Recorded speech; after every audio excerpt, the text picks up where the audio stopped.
Hello, and welcome back to this damn fool idealistic crusade. Okay, I can't do it anymore. Hello and welcome back to this damn full idealistic crusade. This video is, of course, my review of Kino Lorber's new Blu-ray and 4K UHD combo release of the second of the iconic Dollars trilogy, 1965's For a Few Dollars More, here on the brand new Kino Lorber release. This was released in tandem with their new similar combo pack release of A Fistful of Dollars, which I have reviewed on this channel as well. The hope has been among all Leone enthusiasts and fans, myself included, that these releases would follow suit with Kino's efforts in reissuing The Good, the Bad, and the Ugly on their 4K Blu-ray combo release and fixing all the errors of their 2017 release and presenting the new 4K master in as best possible light as possible in both picture and sound. Now, for GBU, that is exactly what they did, and it was a complete surprise to all of us that they went to all this additional effort and collaborated with fan preservationists and fan historians who have done incredible work in researching these films and obtaining various elements and really trying to nail down their very extensive release history, which is far more varied than most people realize.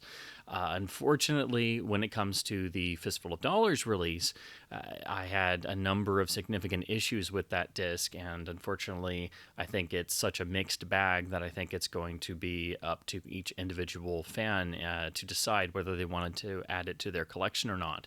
And For a Few Dollars More should be the more problematic titles, especially since that it's had all of these various edits over the years, even going all the way back to its original release here in the US in 1967.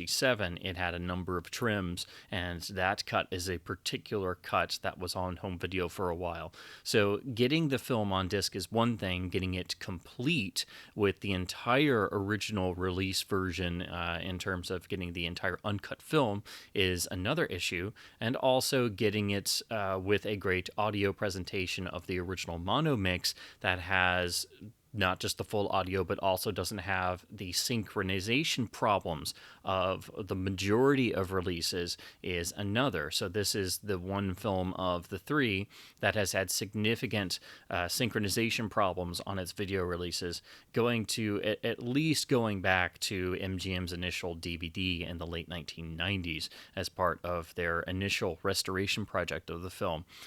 So this film, even though Italian films were, of course, post-synchronized and they were shot with a wild track with a variety of different languages with different actors speaking different languages, this is the one film where there has been significant sync issues. And these were not in the original release and surprisingly not in the original video releases either. So this film has a multitude of issues. This new release does address a good portion of those. Unfortunately, it's not a perfect release because that would require a heck of a lot of archival research and work and a lot of additional effort put into it, and it really would require a top-tier boutique label release with a significant restoration and preservation budget behind it. This does have some of that, and I do think it has great positives, but it's still not an absolutely perfect release, unfortunately, and that's not really surprising because these films have so many different issues and things that they need addressed, and a lot essentially they need major amounts of TLC when you're bringing them to video, and a boutique label like Kino Lorber obviously doesn't have that budget or time to pour into these films. So it's at least a step in the right direction when they do put some effort in. Their GBU release was really held back by the fact that it is still based on the improperly graded Richard Vada master, and some of that stuff is baked in, unfortunately, and it sort of pokes its head in every once in a while. You get that on to a degree on their Fistful of Dollars release as well. Here, you don't necessarily have that problem per se because it was done and handled a bit differently, but unfortunately there are some drawbacks which I will try and cover to try and give you, the Sergio Leone fan, the most educated opinion possible, so that way you can determine on whether or not this will be a release that you'd like to add to your very large Sergio Leone shelf, simply due to all the various different editions you have to have for all of the transfer quirks and audio mixes and color timing and sync issues and all the various mono mixes and getting all the extras, because unfortunately for these films there has never been one perfect release. They all have some sort of issues.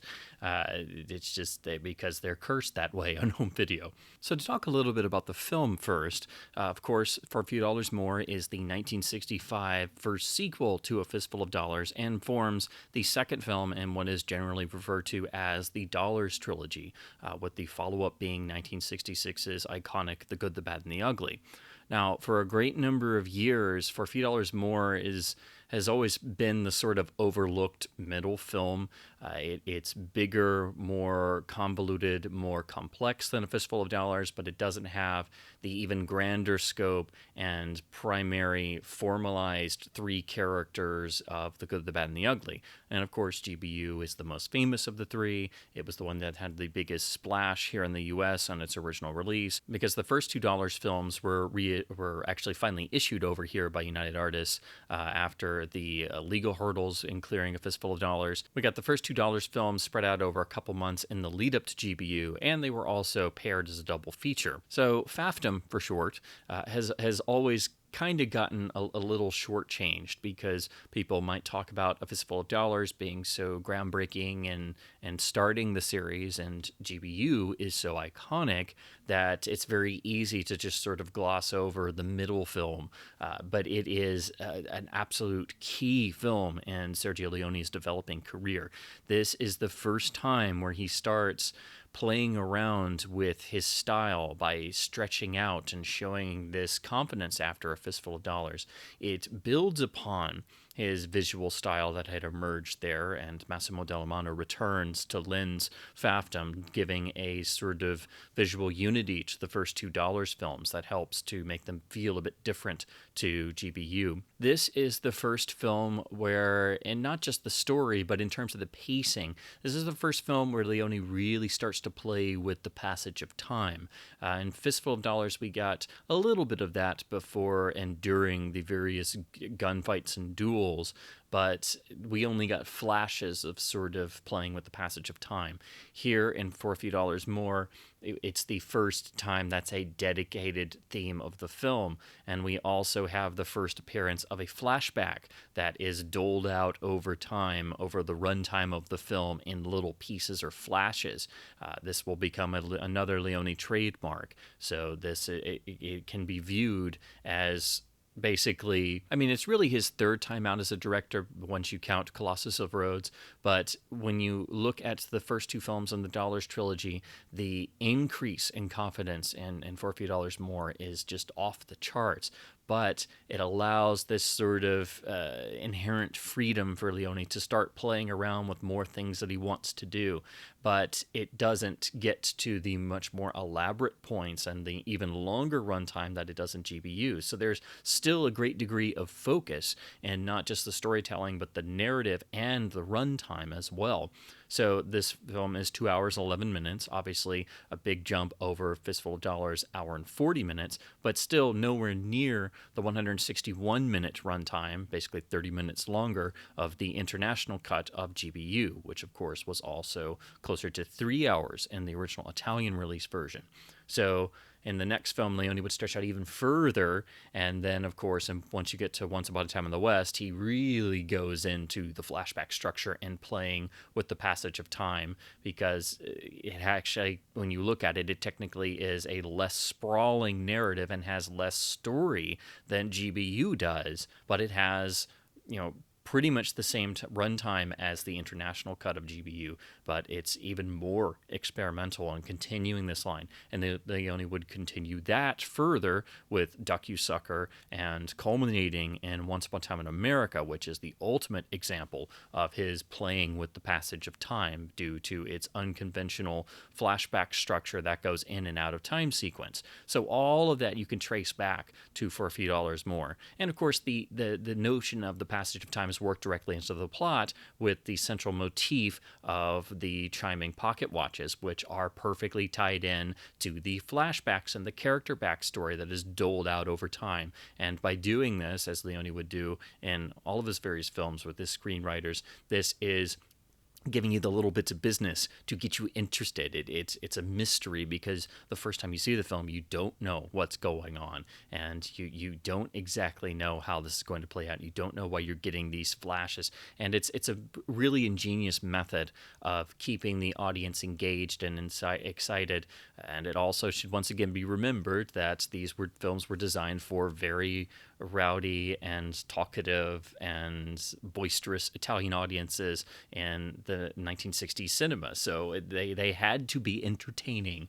Otherwise, people were going to get bored, or they were going to start throwing popcorn at the screen, or they would just walk out.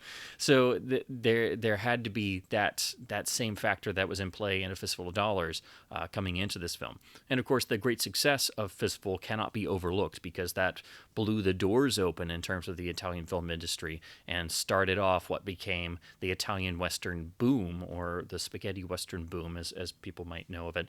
And all of the sort of copycat films that were trying to imitate the success of A Fistful of Dollars with or without American stars of certain types, and then the other great Italian westerns and German westerns and Spanish westerns that started to come along once people started actually doing their own thing and not simply trying to copy and do A Fistful of Dollars over and over again, but with less and less and less artistic integrity. These of course are going to be the other iconic Italian westerns, like the various Django films, for example. But it really gets to a point where For a Few Dollars More is actually the most successful of the Italian westerns and broke box office records throughout Italy.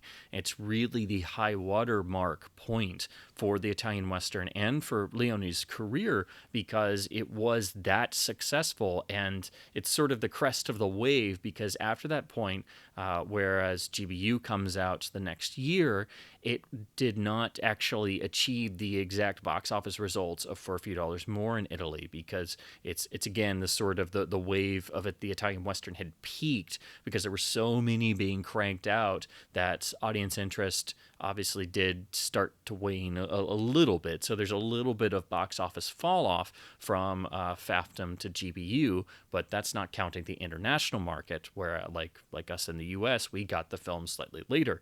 And it was actually at the premiere of FAFDM that the United Artists Representatives made the deal to actually finance GBU, which was not even...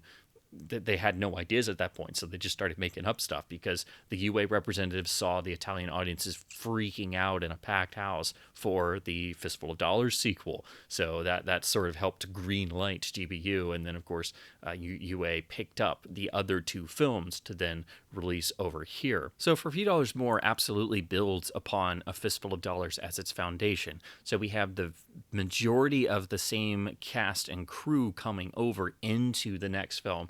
But the key difference is this is no longer at Jolly Film. Leone had split with the producers over a dispute over his salary and also things stemming from not getting the rights to remake Yojimbo and that whole mess. So this film was produced by Alberto Grimaldi, who also produced GBU and got the film a significantly larger budget. So it jumped from $200,000, which Fistful had, to about $600,000. And that is a massive jump and really helps to seal the level of quality increase that you have in this film. And of course, artistically and just all over the place, when you compare the two films, it's not a fair comparison.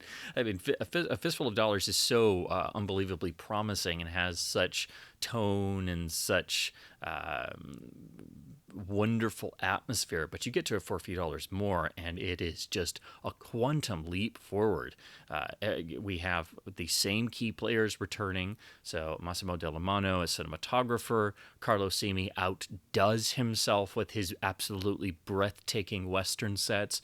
I think his sets for this film, and of course his El Paso set is so magnificent and was built to last and actually still exists to this day. It's been turned into a sort of Western tourist theme park attraction, and I hope to be able to go there someday. It was actually reused slightly in GBU with different dressing, and you wouldn't really know it unless you were looking for it because it's so well designed. But that's just a great testament to Simi's production design, that his design for El Paso was so forward-thinking and so well realized that it is still standing to this day. And of course, the weathering of all of the sets and the props and the costumes, along with Dallamano's photography, using the Techniscope process once again, and furthering everything they had done on A Fistful of Dollars, but with such a higher degree of gloss, if you will, because they had $400,000 more to play with, and Alberto Grimaldi as producer was a much more solid, gave everyone a much more solid foundation to stand on. They were standing on actual solid ground, as opposed to the sort of quicksand they were on the previous film, where once the money ran out, everybody walked off the set and there were disputes until people showed up with actual suitcases loaded with cash and to keep the production going. So thankfully there were no issues like that. But perhaps the key and biggest difference in terms of the crew is actually in the writing. For a few dollars more brings in two key collaborators who would go on to really influence the rest of Leone's career. And those, of course, are Luciano Vincenzoni, who would go on to write The Good, the Bad, and the Ugly, and had a remarkable sense of not just humor, but a sort of a little bit of political humor and satire. He had been known for doing sort of political satire films in Italy, and also for writing these very humorous characters that really take the form of the Eli Wallach character of Tuco in GBU later on. The other, who is uncredited for this film and was not always credited, but definitely contributed heavily, was the writer Sergio Donati, who had a very cynical sense of humor that dovetails perfectly with Vincenzoni and Leone's own senses of humor. So there is a definite sort of cynicism, but an emphasis on humor that is not always present in A Fistful of Dollars. There is humor in Fistful, don't get me wrong, but here in For a Few Dollars More, the humor is a richer, more varied humor, and the characters themselves are much more multidimensional, much more interesting, less cut and dry, and that really speaks volumes for the lead three characters and getting into the story. So, of course, the story of the film revolves around three characters now, and this is sort of prefacing what we see with the three characters in GBU, who are much more clearly defined as individuals with individual stories, sort of like a development of the three-character idea that we have at the center of this film. But it's these three characters that are the heart of the film and are so much more complex than characters we saw in A Fistful of Dollars. We, of course, start with the man with no name himself, called or referred to as Munko in this film, which is really sort of a play on his usage of only his left hand, because his right hand is always on his gun under his trademark serape or poncho. That's the whole business with the leather gauntlet that you see throughout the film. Of course, it was United Artists who came up with the Man with No Name moniker, so that was part of their editing in the U.S. release version of removing instances where the name is used. But there is always sort of a general name used for the character in all three films. Whether the character is exactly the same character in all three films is debatable, as is the actual watch order, because the first two films take place after the Civil War.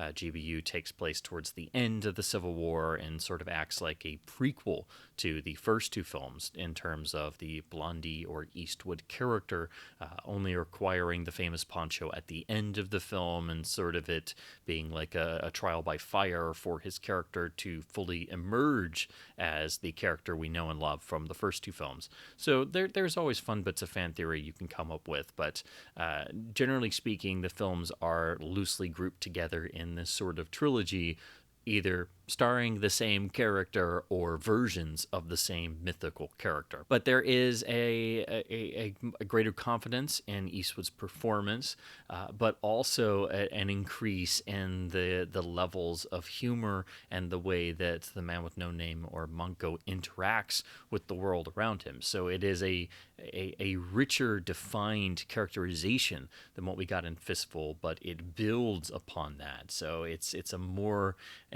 you can read the Manco's thoughts more than you can the thoughts of the character in A Fistful of Dollars. There's more going on. There's still Manco speaks very, very quietly and iconically with the cheroot still, but very much keeping the dialogue to a minimum, but just really driving that characterization home even further than what you have in A Fistful of Dollars. And if I had to choose, this is my favorite iteration of this character, this particular rendering of the character as the straightforward bounty killer. And of course, that term is really key for this film, because it's not they're not bounty hunters. They are specifically bounty killers, because of course, in a land where life had no value, sometimes death had its price, as the opening text proudly proclaims on a blood red screen.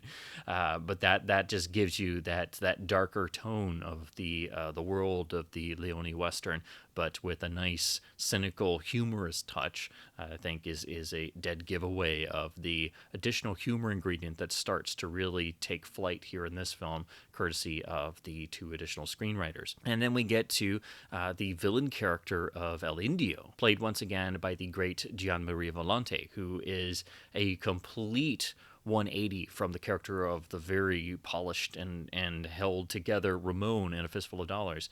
I think that just as in Fistful, Volante's performance is one of the great screen villains. But interestingly here, Indio, we don't really know much about his background, but he is really unhinged. He is a drug addict. He is haunted by his past. He is an absolute psychopath with no regard for human life, even the life of his own men, even at his own expense. He is not really in his right mind or in any sort of mind to be doing bandit work whatsoever, let alone be in charge of a gang.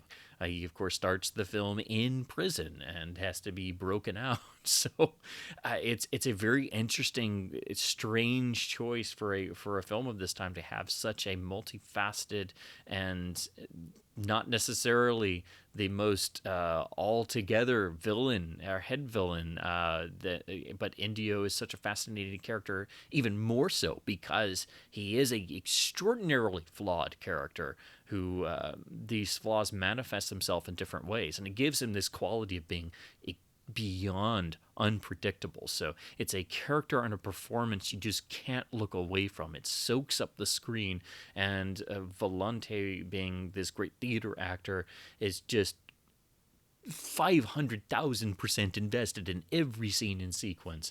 And it's also really fascinating to look at how Indio seems to find humor in various situations and how he composes himself and how he carries himself, sometimes in completely different ways within the same sequence. Sometimes you wonder, is he stoned right now still? Or is he just play acting? Or is he just out of his mind at this point for some particular reason? You don't quite know. It's that unpredictable quality that keeps him fascinating, and it's a really interesting relationship between Indio and his band of various killers who are themselves all varied and made up primarily of faces you would already recognize from A Fistful of Dollars, and sort of forming that Sergio Leone stock company of of famous faces and character actors who would appear in time and time again in various films, like, for example, Mario Brega, who was one of the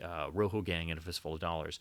But you've also got Klaus Kinski playing one of the band, this was a major selling point for the film in Germany, and this was a great bolster to his film career, which was trying to get off the ground at this point. And then you have the first appearance of Luigi Pistilli as the head lieutenant, Groggy, of Indio's gang, who would, of course, reappear in GBU as Tuco's brother in that great emotional scene in The Mission. So we have new faces coming in as well.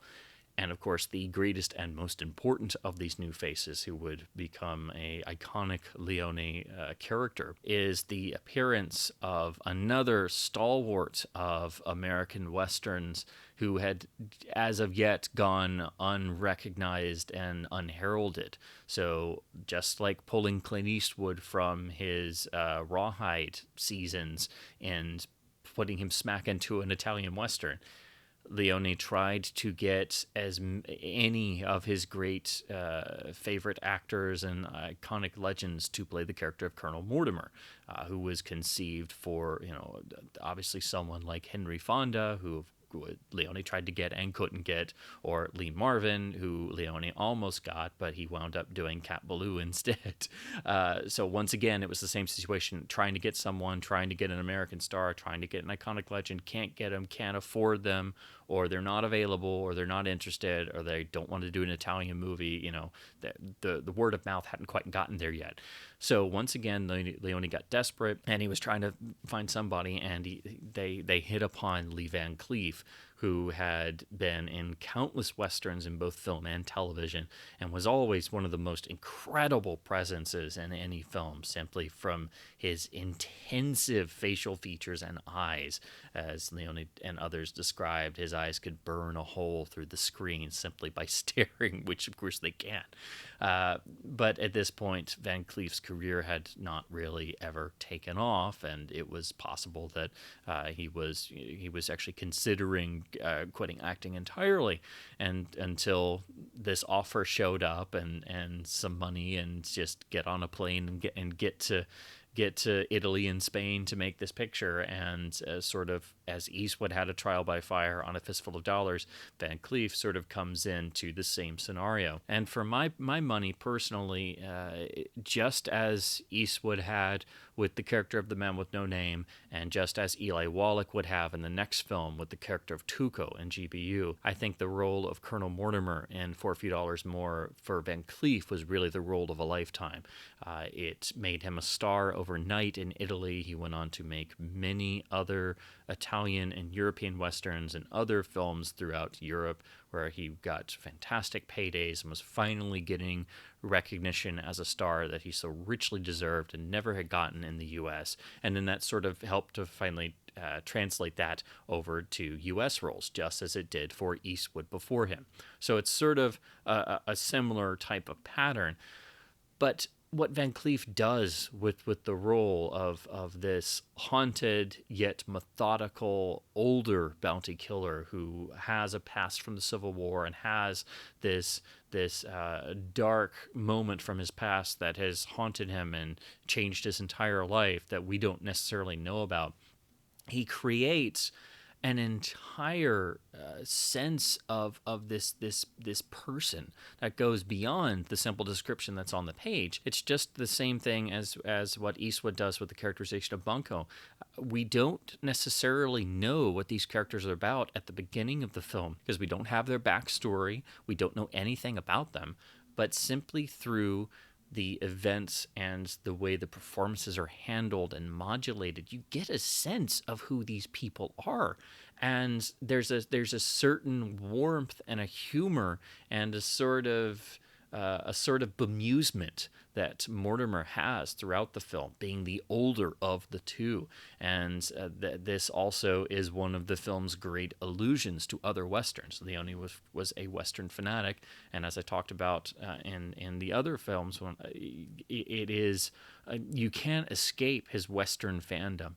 But instead of just simply, lifting elements and dropping them in wholesale from older classic westerns that maybe only Western nerds or aficionados would know, Leone and his writers are taking those and sort of playing around with them. They're twisting them around a different way, and they're dirtying them up, and they're making them grittier and more cynical to fit in this worldview. But essentially, what it's doing is taking elements of the Western that might even be considered cliched, along with elements from Westerns they loved, and giving them new life. So this central pairing between the older, more methodical, bemused Colonel Mortimer, played by Lee Van Cleef, and the younger, hipper, darker gunslinger, played by Clint Eastwood as Munko, is a direct reference of the relationship in Robert Aldrich's Vera Cruz from 1954, where you have the older Gary Cooper Colonel character who is methodical and slightly bemused by his younger partner, played by Burt Lancaster, who is the younger, hipper, more energetic gunslinger who is extraordinarily quick on the draw, but can't one-up the colonel. So it becomes a constant game of one-upsmanship throughout the whole film, with this undercurrent of affection that is unspoken,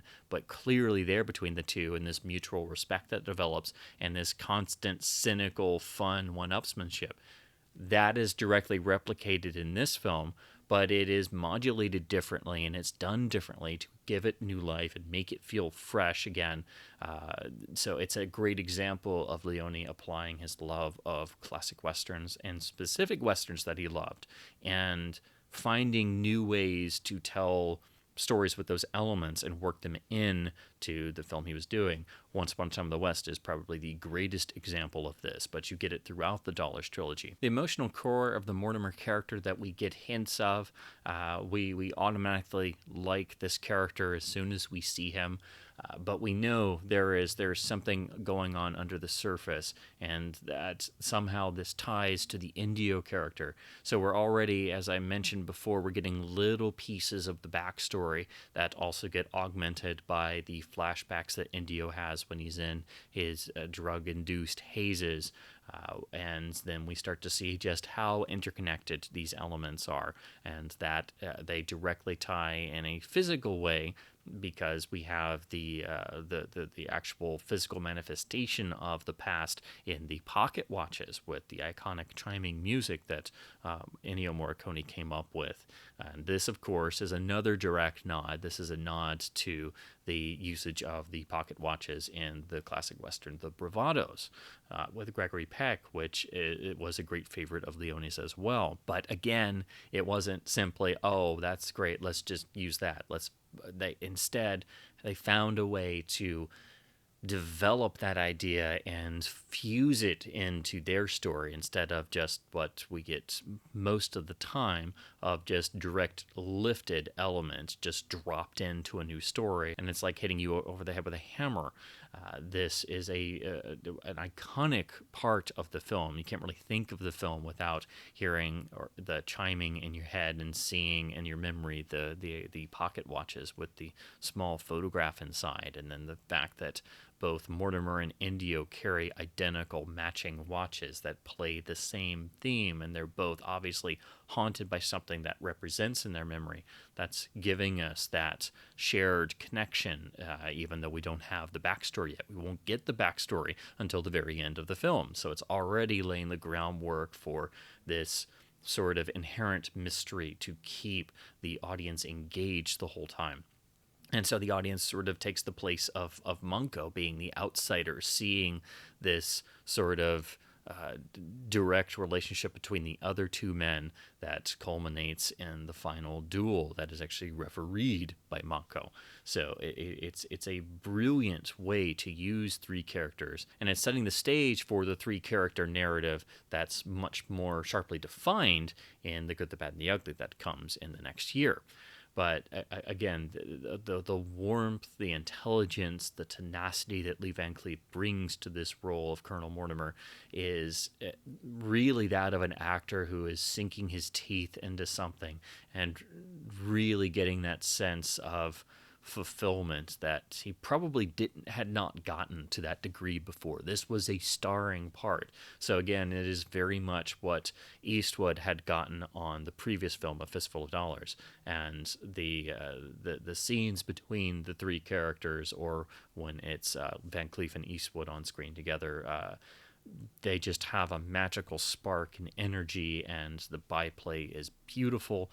And again, it is a more richly textured story than what we got in A Fistful of Dollars. So again, I think all that goes back to the dramatic quality increase in terms of the storytelling and the screenwriting. So if you couldn't tell already, if I had to choose my favorite of the Dollars trilogy, it would actually be For a Few Dollars More. I think all three films are masterpieces. I've seen them all innumerable times. I adore all of them, just as I adore all of Leone's films.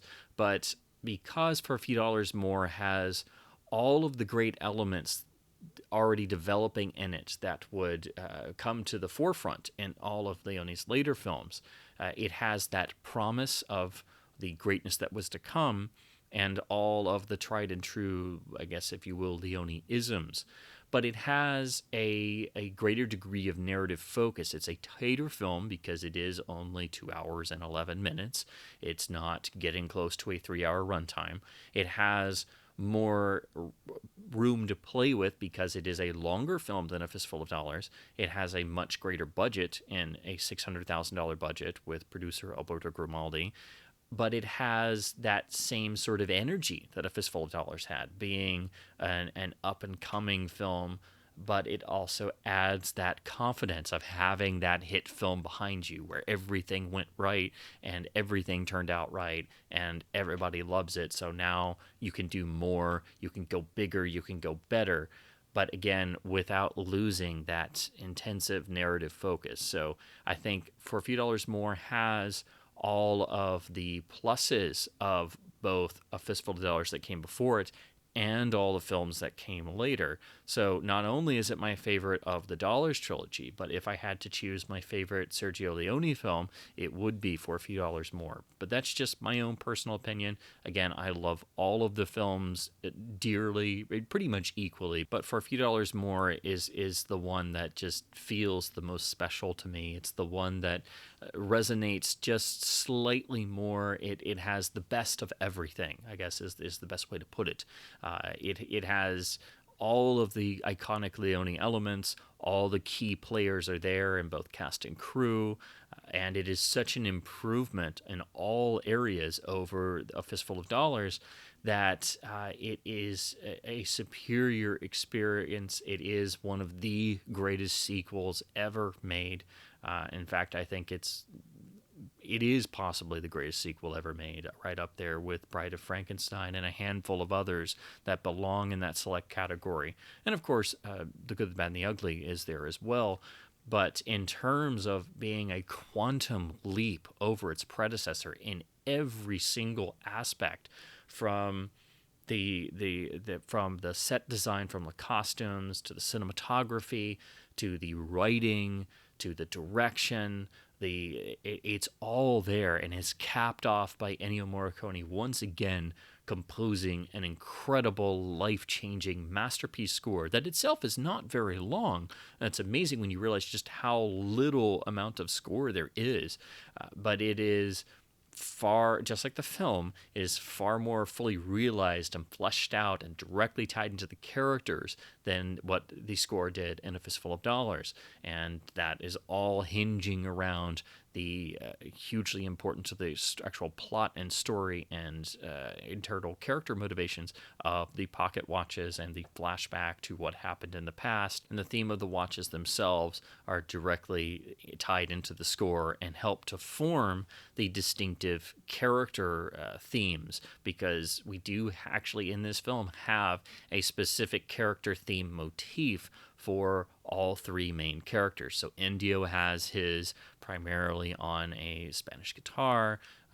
The Colonel has his with the sort of twangy Jew's harp that we hear in the main theme, and then Munko has his with the more the primarily done on a flute with the sort, and they all have little affectations that perfectly suit the character's emotional standing in that particular scene and context, and those are all directly tied into the score and build to the final duel where we go full on into larger than life territory, and it once again prefaces the final duel that we get in The Good, the Bad, and the Ugly. So everything is building upon what came before and reaching even greater heights.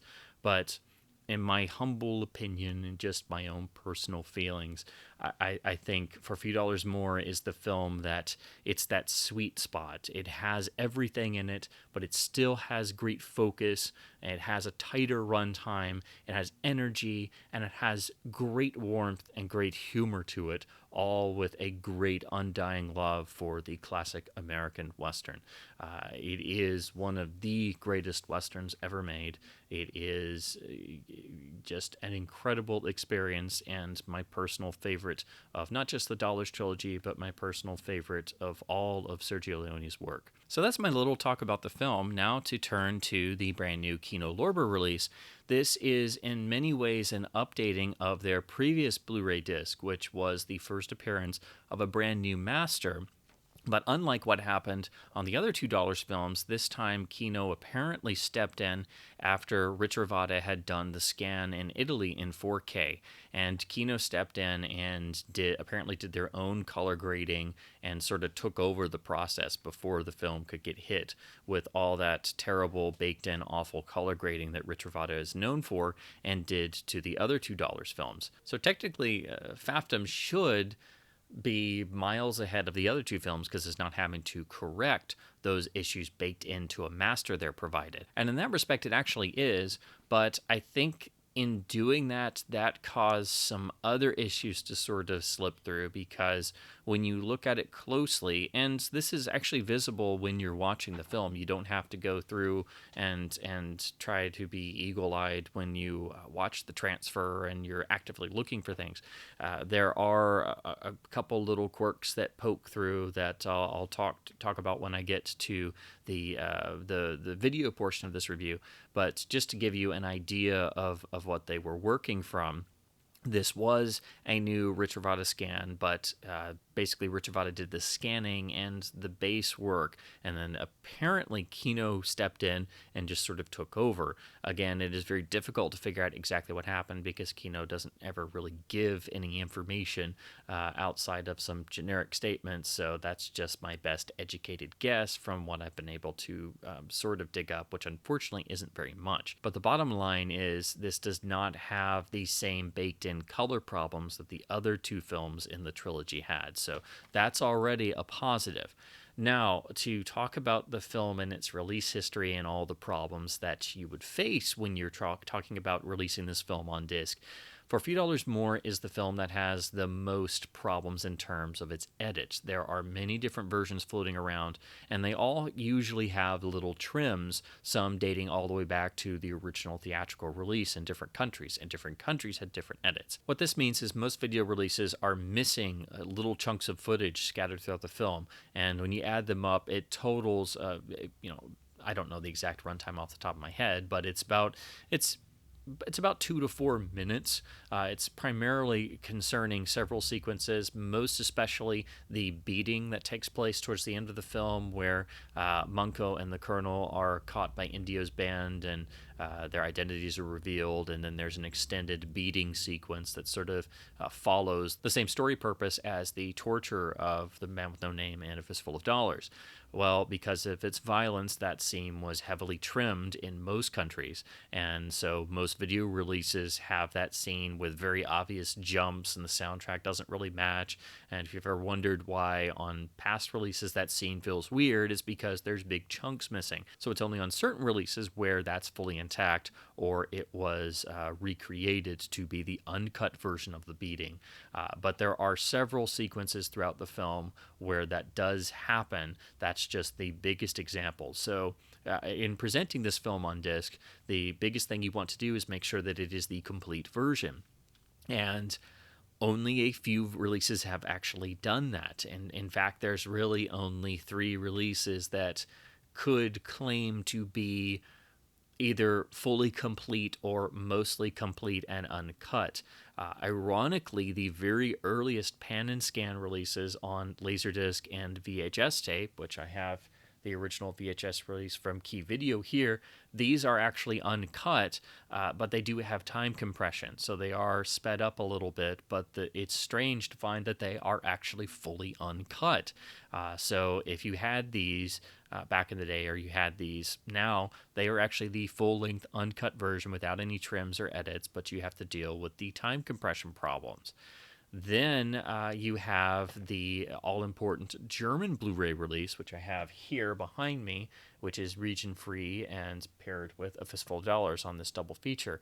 What that did was the team behind the disc production went and took the MGM master of the film and tried to recreate the original uncut version. So they sourced all of the pieces of film from different masters and places.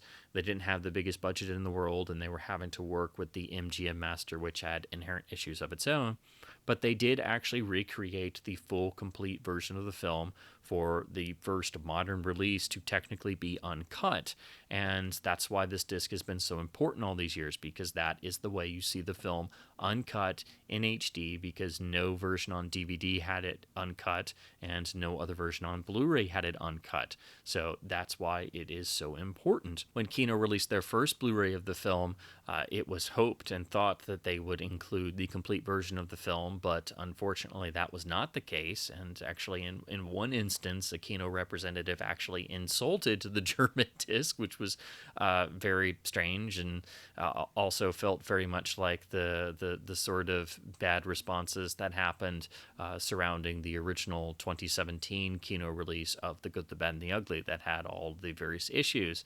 So that was rather disconcerting, and that meant that you really had to either get the German disc or hang on to it, and I wound up skipping the Kino Blu-ray, even though the reviews were pretty good, and it seemed that the master was an improvement. It was the first appearance of the master that's on this new release, but I just didn't like their response, and I had been burned over the 2017 GBU, and their Fistful of Dollars Blu-ray that was also coming out had the color issues from the Richard Vada master, and I was just sort of burned out, and I knew their new FAFDM disc was not the complete version like I already had on the German disc, and finally having the film complete and then going back to a cut version of the film was an annoying idea, and that new Kino disc had some issues of its own.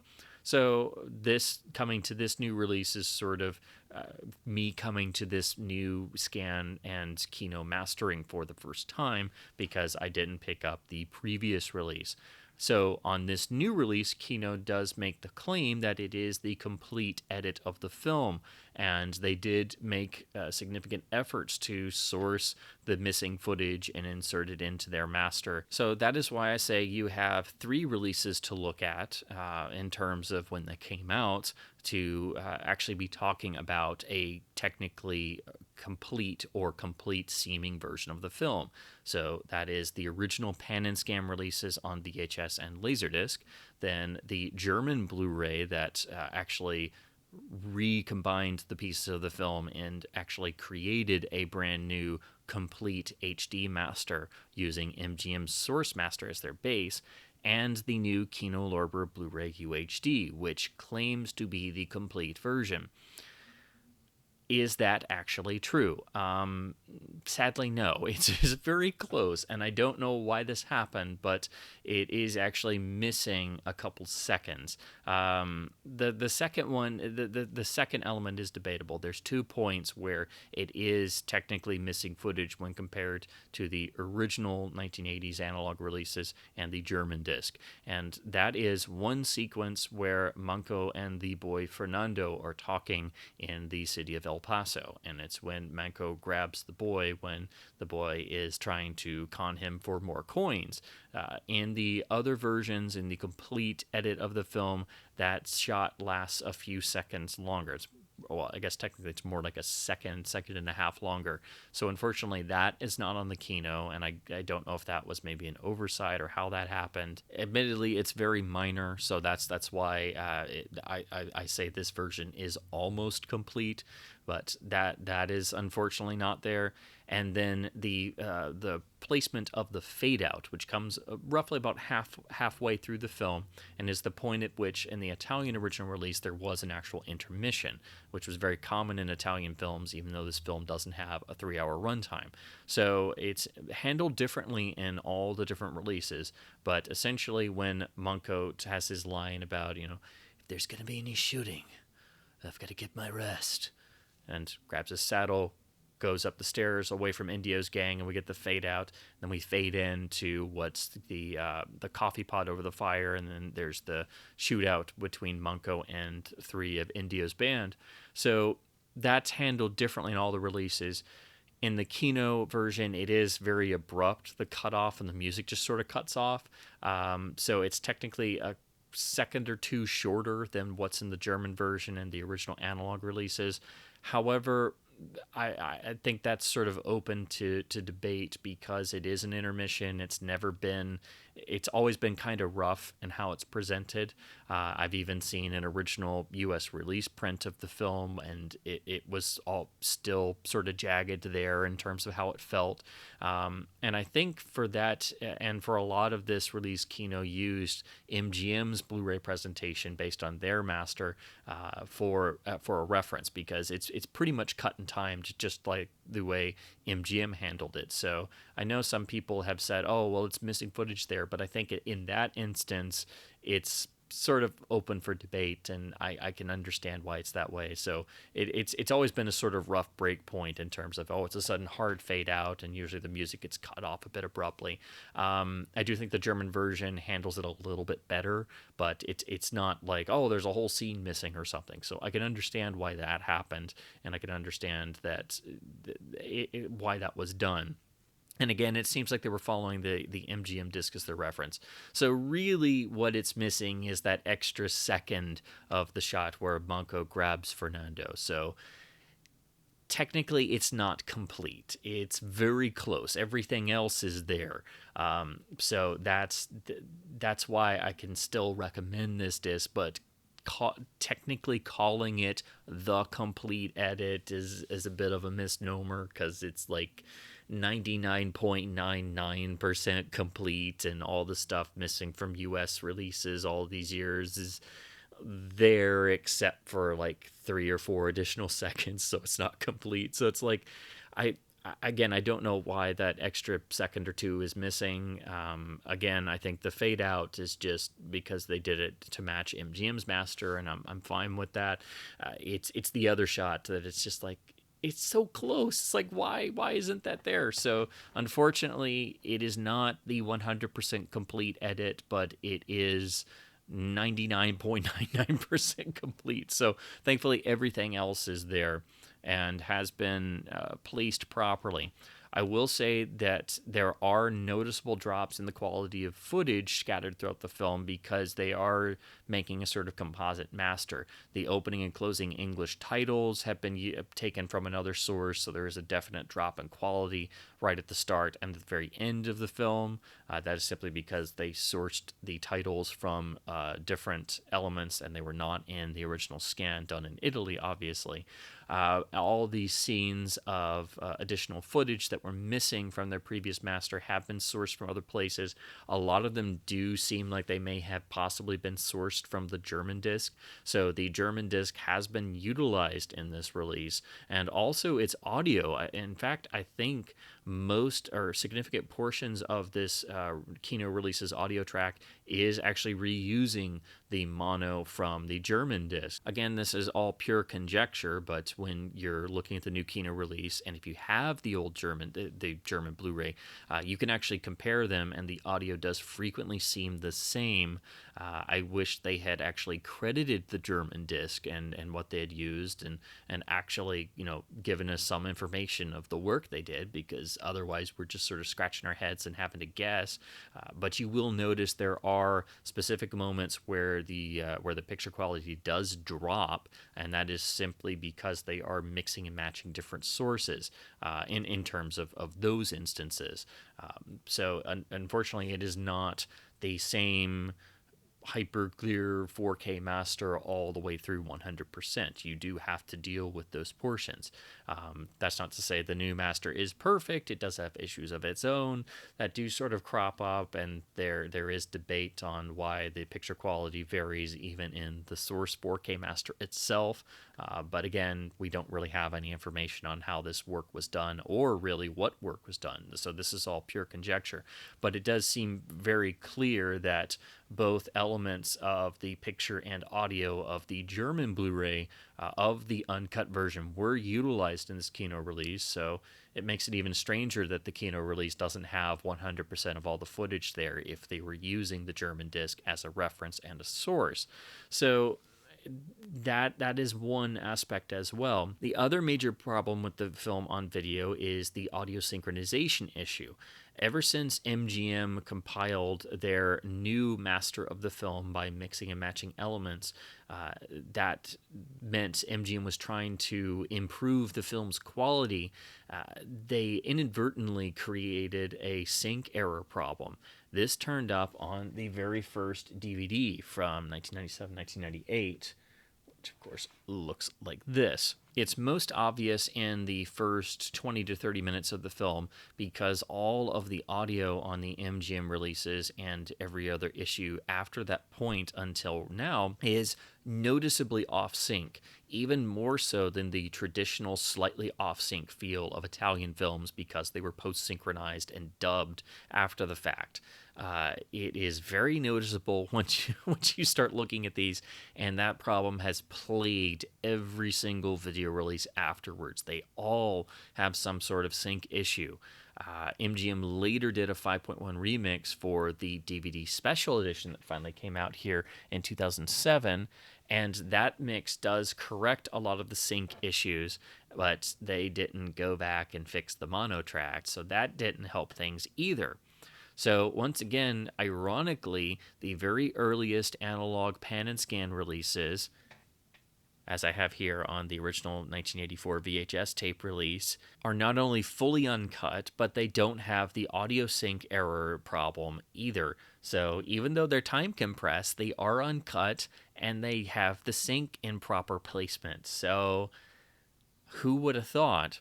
When you go to the Laserdisc releases that were the letterbox master, this was a brand new transfer, but they wound up transferring an original US release edit print of the film. So unfortunately, it is not complete, and it has the original United Artists 1967 release edit. So it's also trimmed for censorship because the MPAA had a few cuts. So it is missing some frames, it's missing some various scenes, and it's also missing mentions of the name Munko. So there are cuts in this release. However, the sync is still correct, and the US release edit isn't just actually cut, it actually has some of the extended scene pieces that were missing from all the later releases. So it's a sort of weird hybrid. It has stuff missing, but it has stuff that was not in the releases that came later. So if you thought that getting the film on the letterbox Laserdisc presentations would give you a complete form of the film and give you a great audio source to work from, unfortunately you can't do that because it is actually using the release print edit of the film we had here in the US in 1967. And that is the same print I was able to see at a Sergio Leone festival. So I did see an IB Tech dye transfer print of the 1967 US release edit, and I was able to confirm it is the same strange sort of hybrid cut that's on the letterbox Laserdisc release. And if that wasn't weird enough, the actual transfer is slightly misframed. That happened a lot, unfortunately, when letterboxing became common. So the film on the letterbox Laserdisc Master is actually framed more at about a 2.0 to 1. So it does lose some portions of the sides, unfortunately. But all that aside, it is a handsome letterbox transfer for the era, and the PCM audio is really good for what it is. But of course, it's still dealing with a cut version of the film, and the fidelity of the audio, while it is better than a lot of the later releases, is not as good as what preceded it. So, long story short, the audio sync problems have plagued this film ever since the original DVD release, where MGM tried to make a more complete version of the film and they put footage back in. It's also got, for some strange reason, there is a slight trim in the film too in this version. It's not complete, even though it puts footage back in that was not in the US release version that was scanned for Laserdisc. It's a mixing and matching of prints, just as MGM would do with their 1998 Laserdisc and DVD of The Good, the Bad, and the Ugly. And that is why I refer to that version of the film as the 1998 cut, or the DVD cut of GBU. Well, the same thing goes for a few dollars more, except for the fact that those audio sync problems have been on every release since, to some form or degree. Again, the 5.1 remix does correct a lot of that, but they didn't fix the mono, and half the time the mono wasn't actually included afterwards. The biggest way to tell the difference between the corrected and uncorrected versions, or where the sync is off, is in the introduction of Manco's character when he walks into White Rocks and it starts to rain, and we see the figure looking mysterious. We see the poncho, but his first close-up, he's looking down as he bends over to light the cheroot, and there's a thunderclap that goes over. You hear the sound of thunder, and it's supposed to be perfectly timed to where he lights the cigar, and then as he's shaking the match, he looks up into his close-up, and that's when we get the ominous little dramatic flourish of thunder in the soundtrack. When it's not correct in terms of the sync, that whole bit is messed up in terms of the sound design fitting that character introduction of the famous man with no name coming out of A Fistful of Dollars and coming into For a Few Dollars More. So that is the biggest indicator, and that's where you know that the sync is either correct, or it's been worked on, or it hasn't been fixed and it has the problem. That's why on the 5.1 remix on the MGM disc, that is actually fixed, but other things aren't addressed, but you at least know they tried to fix it, so it's a little bit better in terms of the sync, but it's still a brand new remix with new effects and things added, and it's not the original mono track. So again, these problems have plagued the film ever since. Now, the German Blu-ray does try to fix some of that, but unfortunately it still has sync issues of its own, so it's not perfect. On the new Kino release, did they fix the audio sync? The answer is yes. Thankfully, they did, or at least they tried to address it. So in Manco's introduction, the thunderclap is in the right place. However, I think what they may have done is tried to cut up the audio track to then try and recreate the sync by piecing together the audio all over again, which is a particular method of trying to recreate sync once it's lost. I do think it does a really great job, but unfortunately it's not 100% perfect, but it is finally addressing the sync problem with the original mono audio on a USA release of the film. And in terms of the audio sync, it is a complete improvement and addresses the problem as compared to all of the previous MGM releases on DVD and Blu-ray. However, as I'll talk about and when I get to the audio review section of this review, it's still not quite as good as what I think is the best audio presentation of the film. So those are the two main issues that have plagued For a Few Dollars More on video throughout its release history. And as with all Leone films, it's not an easy thing to nail down even what the released edit of the film was, because there are all the different censor cuts, all the different cuts in different countries. The original Italian release usually had different edits and different run times. So it's not an easy thing to do. And even researching these films, you discover new information that was previously unknown, seemingly all the time, even to this day. So anytime you look at Leone's films, or anytime you're going to release them, it's going to take a lot of research and detective work, and you have to do your due diligence. So some of that has been applied to this new release, so it is an improvement over Kino's previous release, even though it is the same base master. It's almost 100% complete, and it does address the gigantic audio sync issue that has been a problem all the way going back to the original DVD release in the late 1990s. So now to talk about the actual picture of the new release. The picture quality is really going to impress people who have been very used to how this film looks on the MGM releases. The MGM Master had baked in edge enhancement. It did have digital noise reduction, so it did have a degree of the waxy faces and things, although nowhere near as bad as what happened on MGM's first Blu-ray of The Good, the Bad, and the Ugly. But it had similar issues, and the edge enhancement in particular was really noticeable and very bad. This was unfortunately baked into their master, and MGM did make a new interpositive Technoscope element for this whole transfer process. This master first turned up on the special edition DVD, and then the Blu-ray was porting that master, but hit it with even more DNR and edge enhancement, or it was more visible because it was now in 1080p HD. It also had a particular more, not quite bleached, but a color appearance that was lighter and brighter, and also very similar in ways to what the MGM look of A Fistful of Dollars was.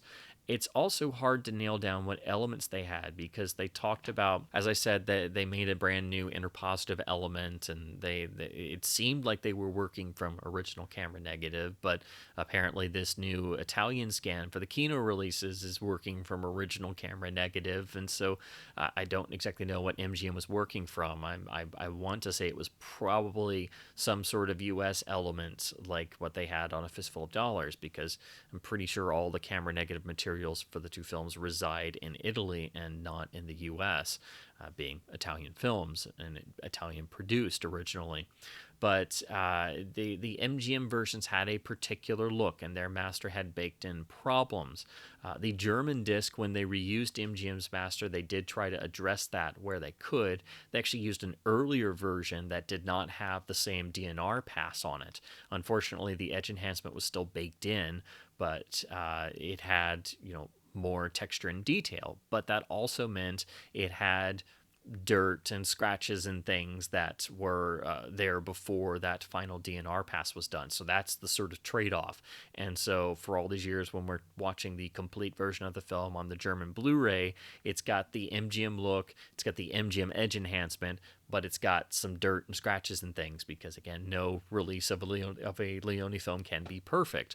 But it was the best that the German team could do, working on a limited budget and having to work with a pre-existing master. So at least they are to be commended for the work they did and sourcing a slightly better but dirtier version of the MGM master. Now on the Kino release, that stuff is gone. So it is an incredible relief and just an absolute joy to see the film without the DNR of the MGM release, without the dirt of the German release, and especially, most of all, without the crazy amount of edge enhancement that is on all the MGM releases. So that is an absolute joy. That is the biggest thing you will notice coming to the Kino release, as opposed to all the MGM releases, if you're a great fan of the film and you know how it's looked on video. It is a brand new master done by Richard Vada. It is a 4K scan, and as I said before, Kino seems to have stepped in at some point and taken over. It does mix and match different elements when bringing in the missing footage and incorporating it into this master, and it also, again, sources lower quality elements for the English language US opening and closing titles. So you will notice the quality drop-offs there, and I expected that because of what they had to work with. However, there are other moments where there seems to be some quality drop-off, which is quite strange, and then there are other moments where you might notice it's hard to describe, but it almost sort of looks like there might have been a slight touch of DNR application here and there. I don't know why this is. There's definitely grain throughout the rest of the transfer, and even grain in those shots. So I don't know why those specific sequences look a little bit softer, but it is something that people have already noticed and commented on, and it doesn't necessarily seem like they're using footage from the MGM or German Blu-ray masters in those sequences. So I don't know if it's perhaps the original elements being being slightly varying in quality for those specific segments, or if there was some slight DNR application here and there. But it was interesting to note that there is a slight quality dip here and there in the non-missing footage and the stuff, the opening and closing titles, which again, you expect those to have a slight quality drop off. And it's not like it suddenly cuts to a battered print or a super low quality source, like how King Kong was preserved in its uncut form on the 1970s and 80s releases, where it suddenly cuts to battered 16 millimeter footage blown up and shoved in a 35 millimeter print, and then it cuts back to the really nice looking 35 millimeter footage. But you will notice there is a quality drop off. But again, that's what they had to work with for those elements. But I just thought it was a bit strange that there were some other portions of the film where there was a slight quality dip, and it's like, well, why would that be? So again, I don't know if that's perhaps due to the element condition, or again, I'm not exactly sure why that happened, but it is noticeable. As I said before, this does not have the god-awful color problems of the Rich Rivada base masters of The Good, the Bad, and the Ugly, or A Fistful of Dollars, so we have avoided that problem. However, I did notice there is very frequently a sort of reddish or slight reddish cast that sort of comes into the color timing of the film. It's not anything bad, it's just a little bit different. And so again, if you're used to the film looking a certain way on all the previous video releases, it did seem a little bit different. I don't know if that stems from the Italian element. Usually the Italian versions of these films did look a little bit different to US versions that were not coming from original negatives, and the labs processed films and timed films differently in terms of their color timing. So there is always room for a little bit of variance here and there. But if you're a great fan of Leone in this film, you will notice that the new Kino Master does look and feel just a slightly bit different. But again, that simply could be just how the Italian elements look, but it is something to note. So overall on the color timing, and this is my own personal guesswork. Do keep in mind there is no official information available, and I'm having to go off of my own experience with the film on home video, and the one time I was able to see an original dye transfer IB Technicolor US release print a number of years ago. So again, this is mere conjecture, but if I had to make a guess in terms of what you're seeing on this new Kino release and this 4K scan, it is definitely the most detailed in terms of the picture presentations that have been available on home video.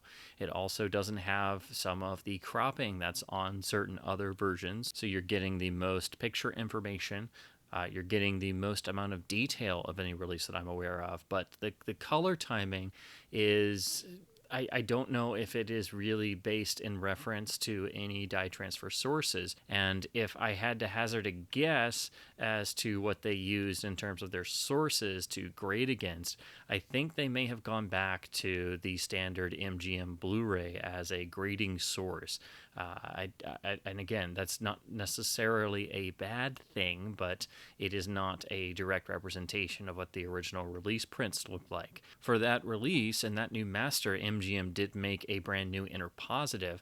They claimed it was from some negative or original source, but that's never really been verified. And as far as I know, the negative is in Italy and was used for this scan, as happened on A Fistful of Dollars. So I don't know if perhaps MGM made an interpositive based on whatever their US held elements were. And again, this is all pure guesswork because we don't have any information outside of knowing that MGM made a new interpositive to make the master from. And like A Fistful of Dollars, the MGM for a few dollars more transfer is a bit on the lighter side in terms of its color grading, and it does not match with what the film looks like on a number of the Italian releases, in particular the, I believe from 2009, Mondo Home Entertainment Blu-ray release, which definitely had some color tinges that were totally different to the MGM version. It was much more vivid in a lot of places.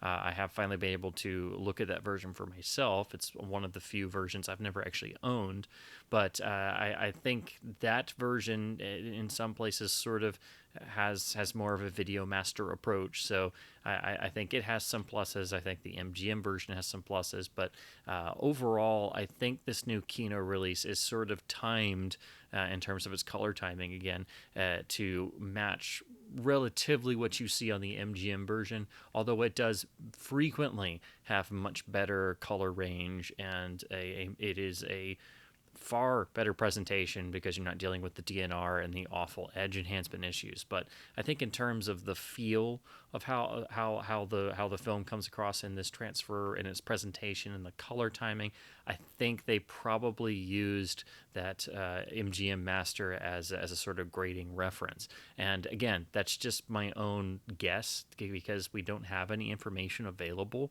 and there are times where it does frequently look like the MGM approach in terms of the color timing. Thankfully, this film has not had a terribly great deal of variation between the different video editions and all the different versions of the film in terms of the actual look of the film. It's usually much more in subtle areas, especially since the other two films have had to deal with the horrible Retrovatic grading on their 4K masters that is still baked in to the source. Thankfully, we don't have that problem here, but I must admit it does frequently on this new Kino release remind me of the MGM release. Not all the time, mind you, but there are some elements of the more colorful Mondo transfer of that old Italian Blu-ray that do sort of, they may not necessarily be technically accurate, but they have a more vivid saturation and vivid feeling here and there. And I think that there could have been a little bit more of that in the film. But on the whole, I do think the MGM look and what's on this Kino release is a fairly accurate representation of the original color timing. I do think it could probably be a tiny bit better because I do think the Kino release at times has almost a slight contrasty feel here and there, but that is thankfully very minor. Again, I do think there is a sort of reddish tint that does pop its head in every once in a while. I do think the Italian release has a lot more dramatic departures in terms of looking at that old Mondo Blu-ray from Italy. But again, it sort of has a slightly more vivid approach to the film, whereas the Kino does not. So if you're used to how the MGM version looks, the Kino Master will improve upon that in areas, but on the whole feel rather similar. So again, this is all pure guesswork and just my own impressions from seeing a bunch of different versions of the film. But if you were curious about more details about the color timing and the overall presentation, that's just my general feeling on it. I do think it is a fine presentation of the film in terms of its visuals, but the biggest factor is getting rid of the DNR of the MGM release, and especially getting rid of that awful edge enhancement. So with that out of the way, and the fact that we're not dealing with terrible Retrovatic color grading, I think it is definitely the least problematic of the Dollars films on disc now in terms of the picture transfers. I think you do still have a little bit of issues with some slight black crush here and there. It's not perfect. There were some specific examples on that original Kino Blu-ray I went through, and it looks like they were mostly addressed here. I didn't really spot any others or anything that wasn't intrinsically in the original camera negative and is in all the other versions. And I will say that I do think this is a relatively natural presentation of the film's color timing. I don't think there's any really gigantic problems this time around, and I think it is a pretty natural presentation. I think that my only qualm is that and again, I've only seen an IB print once, and back in about 2007, 2008, so it has been a while, but it just doesn't always quite have that 1965 Technicolor look, if you will, and of course this is still going to be much more similar to A Fistful of Dollars in its visuals, since they obviously shared the same cinematographer. And when you get to the next film, the budget, the scope, the scale were much bigger, but you also were dealing with a completely different cinematographer, and thus the visuals are different. So thankfully we don't have the same problems that affected A Fistful of Dollars on this film, but for all the positives I can give this transfer, I can't help but get the feeling that it could be just a little bit better. But again, not knowing what they were working from, or how the process went, or what the grading scenario was like, and what they were using as reference, all I can do is make guesses. So to summarize all of that, I think the new Kino release, in terms of its picture quality, is a significant improvement. And in fact, I would stress the word significant improvement over the MGM releases. It is worth the entire purchase price alone to simply see the film without the DNR, and especially without the edge enhancement on all the MGM versions, and even on the German disc, because it's baked in. So that is a significant upgrade. However, you will have to deal with the quality dips, and the I do think the color timing overall is solid, but I do think they used the MGM Blu-ray version as a color reference, because it does seem to sort of fall back to that look frequently. But again, I did notice that sort of very slight reddish cast pop up every once in a while. So I do think color-wise it's solid. There are no major Butchervada issues to report in that sense. So thankfully this film did escape that. One thing I did notice is that they did address one or two things from the previous Blu-ray. There were some dirty frames in that release. There are still, unfortunately, some here, which I'll get to in a second, but the one particular one in the first initial duel in Indio's hideout in the abandoned church mission, it did have a really noticeable dirty top edit splice in the top of the frame that was missed and visible on the first Blu-ray, and that has been removed here. But while I'm talking about that, I should also mention that the new Blu-ray is a new encoding, and is a better encoding than the previous one. So even the tech specs there have been spiffed up a little bit, and of course it's a longer runtime because it has the footage replaced in it. Now, to get on to the other little quirks that I haven't seen talked about anywhere, these do pop up. They don't mar your enjoyment of the film, but it does sort of take you out of it a little bit, because these are things that you expect to not be there when there's been a new scan and a 4K restoration and everything. There are unfortunately quite a number of instances of frame wobble, of image wavering, even little bits of vibration, and there's also quite a number of visible hairs in both the top and bottom of the image. Now, some of those hairs are seemingly baked into the source, because I have seen them on all the previous releases, but there are some that are there that were not on previous releases. I don't know if they were perhaps removed by MGM in the past, or if they were maybe accidentally introduced in the new transfer process and missed, but they are quite noticeable, and they do happen a number of different times. Right now I'll try to make sure and include a number of screen captures. They're never extremely bad or hyper intrusive, but they are very much there. They are noticeable, and that's why I was surprised that no official reviews seem to mention the visible hairs and the number of instances where there is frame wobble. Again, there are one or two spots of that did appear on all the previous versions, so some of that may slightly or may be baked into the original camera negative, but in this day and age, seeing that stuff pop up, those are things that can be addressed in restoration projects. Unfortunately, not all of that stuff can always be eradicated because it can be baked in the original negative, but it is strange to see these things pop up in 4K brand new restorations. But that is something to note.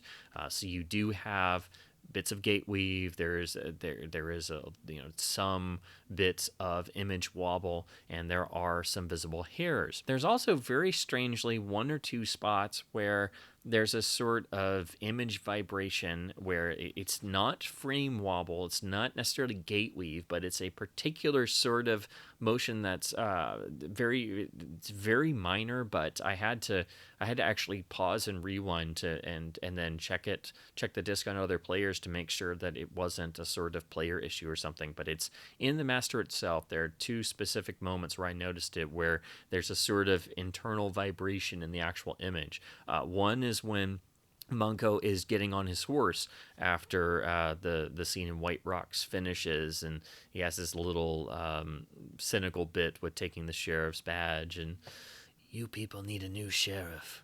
Well, when he gets on his horse, there's a sort of strange vibration effect.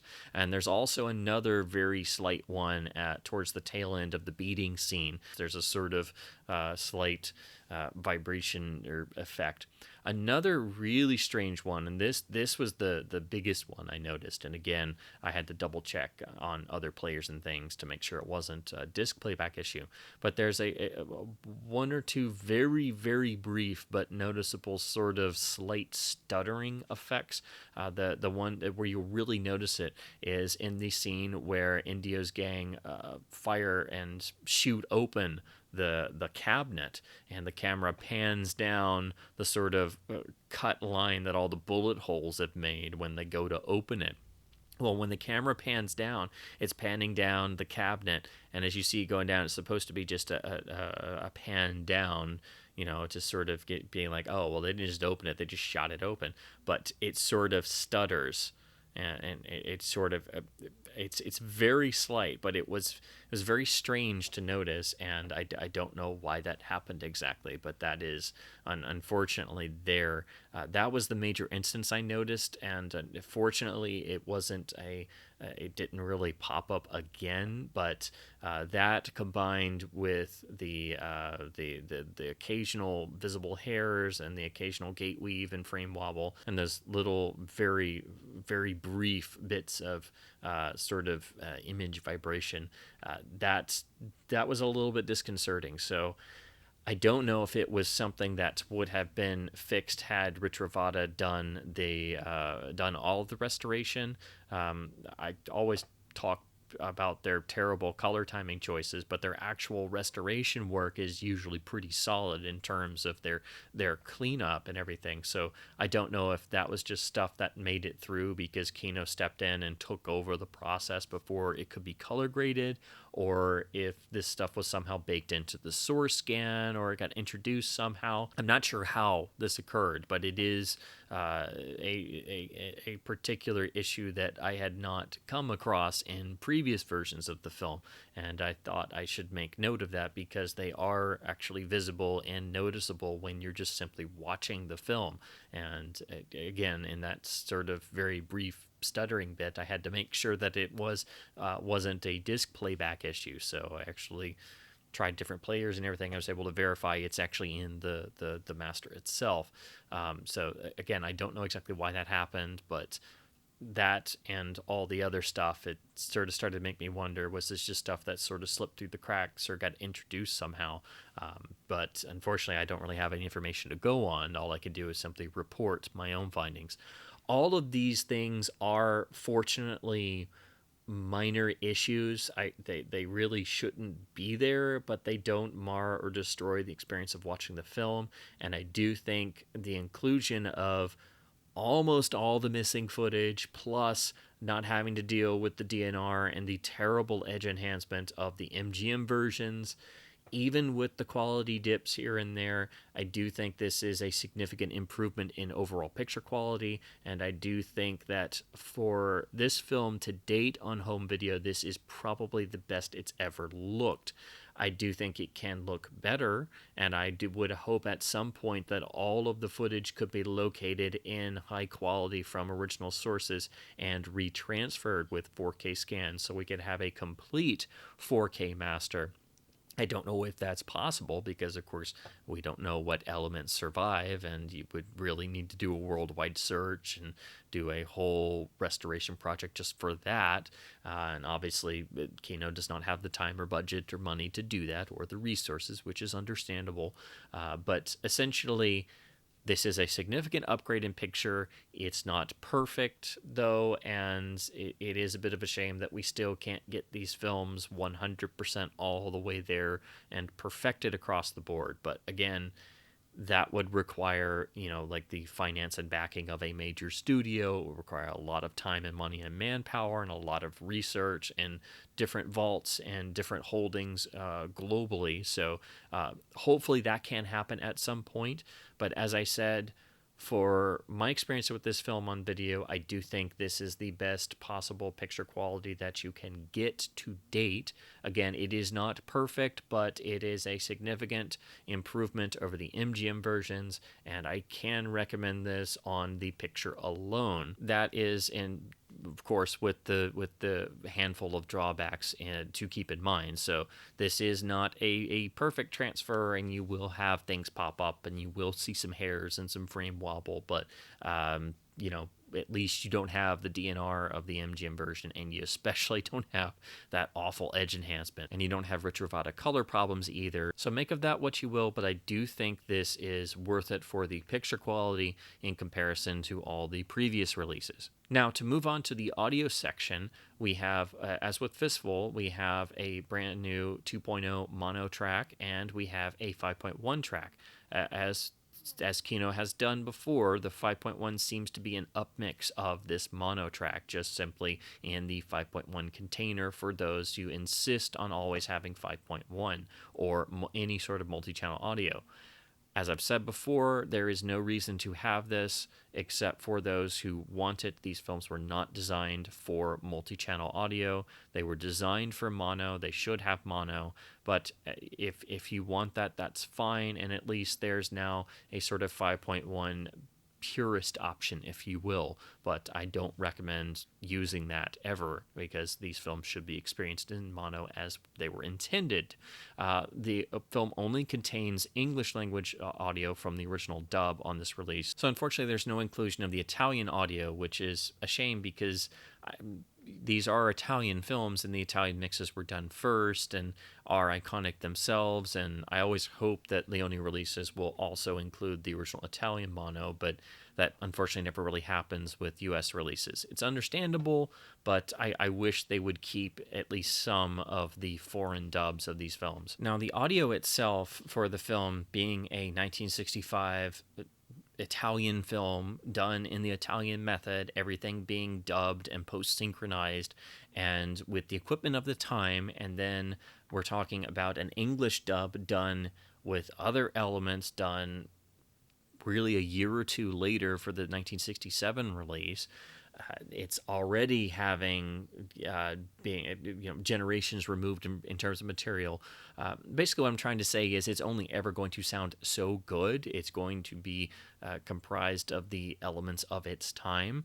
But this film in particular has never sounded the greatest on disc, even when you're looking at its original mono mix. And various attempts have been made over the years, primarily by MGM in their video releases, to try to fix or clean up the audio track if it was, by thinking it was too noisy and things like that.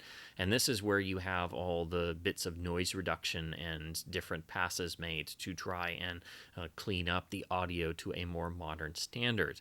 So looking at the various releases and looking at this new Kino release in terms of the audio, outside of the edit being complete and outside of the sync issues, it's going to seem pretty similar to the MGM mono in terms of their releases. So if you've ever seen this film before with its original mono audio on any of the MGM DVDs or Blu-rays, or even the previous Kino Blu-ray disc, which also used MGM's audio again, it's going to seem pretty much the same. However, for the missing sequences, they did seemingly use the German audio. Now, the German audio seems to have been based on the original cleanup attempt that they did for the first DVD, which introduced the sync problems. When you look at the various releases, there is a definite change because the DVD introduces a heavy amount of noise reduction, but then when you jump to the SE DVD and then the Blu-ray made based on its master, that amount of noise reduction becomes a crazy amount, so that you can even tell a difference between the DVDs and the Blu-ray. Now, the German version uses a mono track that seems to be a version of the original DVD mono, so it does sound definitely a little bit better than what MGM did for the SE DVD and the Blu-ray and what turns up on the Kino releases.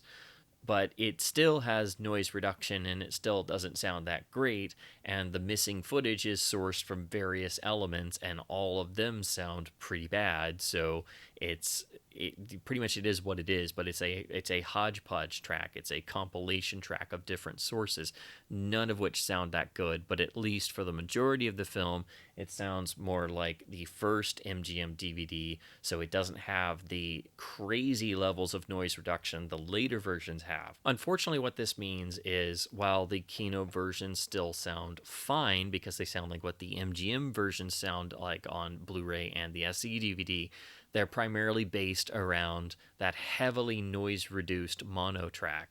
So it frequently sounds rather tinny and almost canned in ways, and you would think that's just how the film sounded because it's a 1960s mono track and it's an English dub of an Italian source track from the 60s. You would be, fine for thinking that because that would make sense, but actually that is far from the truth. What the Kino disc seems to use for its audio is primarily the MGM audio from the Blu-ray, so the heavily noise-reduced mono. And then for the additional scenes, it seems to use portions of the German mono, which is based originally seemingly on the original DVD that MGM did, but this is primarily focusing on the additional scenes and footage that was restored from various sources. So it seems to use the German audio mostly for that, and it also seems to maybe use a third audio capture source, which I've been able to sort of ask around, and it's thought to have been that they maybe sourced a capture from one of the fan historians and preservationists of the original analog pan and scan uncut laserdisc. Unfortunately, I've never been able to find a decently priced copy of that, but I have the equivalent VHS release, and technically VHS Hi-Fi is better than laserdisc analog, so I am hoping to finally get the old pan and scan LD and do a comparison for myself, but this should roughly be the same, if not technically be better than the LD, but of course, depending on how these transfers were mastered for different formats, it's not always going to be one or the other. You do have to compare the two, but I've never been able to look at the LD myself because, of course, originally I thought there was no reason to look at the original pan and scan copies from the 1980s because why would those be important, right? It's a Leone film, of course they're all important. So just like the picture, the new Kino audio is another compilation, so it's a mix of different sources. So it's at least two, if not probably three different sources mixed together. And again, that's just basically using those other sources to pad out their original master that uses the MGM audio. So essentially, you're getting an expanded, extended version of the MGM mono that was on Kino's first Blu-ray already. and with some addressing of the sync problems, which I don't think they did on their first Blu-ray either. So I believe that also had the sync problems still. Another note about the audio, and this one's very strange, even though the Kino track is for the most part using MGM audio sources, whether it's version 1 MGM audio or version 2, or using the German Blu-ray audio for the complete edit that was compiled for the German release, which is primarily using MGM's version 1 mono. And then the Kino, in addition, seems to mix in some other sources and also apparently a capture of the original Laserdisc analog track. There are places where it has some issues of its own and quirks that don't match up with those sources. So there are one or two spots that I noticed that had some bits of some various audio defects. Most of those are in the various other sources. Little bits like the first note of Morricone's cue when we first see Agua Caliente, that has a little tiny audio stutter that is in all of the MGM versions, for example, so that's been there for a long while. But then there's some other things that I didn't notice in other versions that are here in the Kino version. So the audio track here does have some quirks of its own.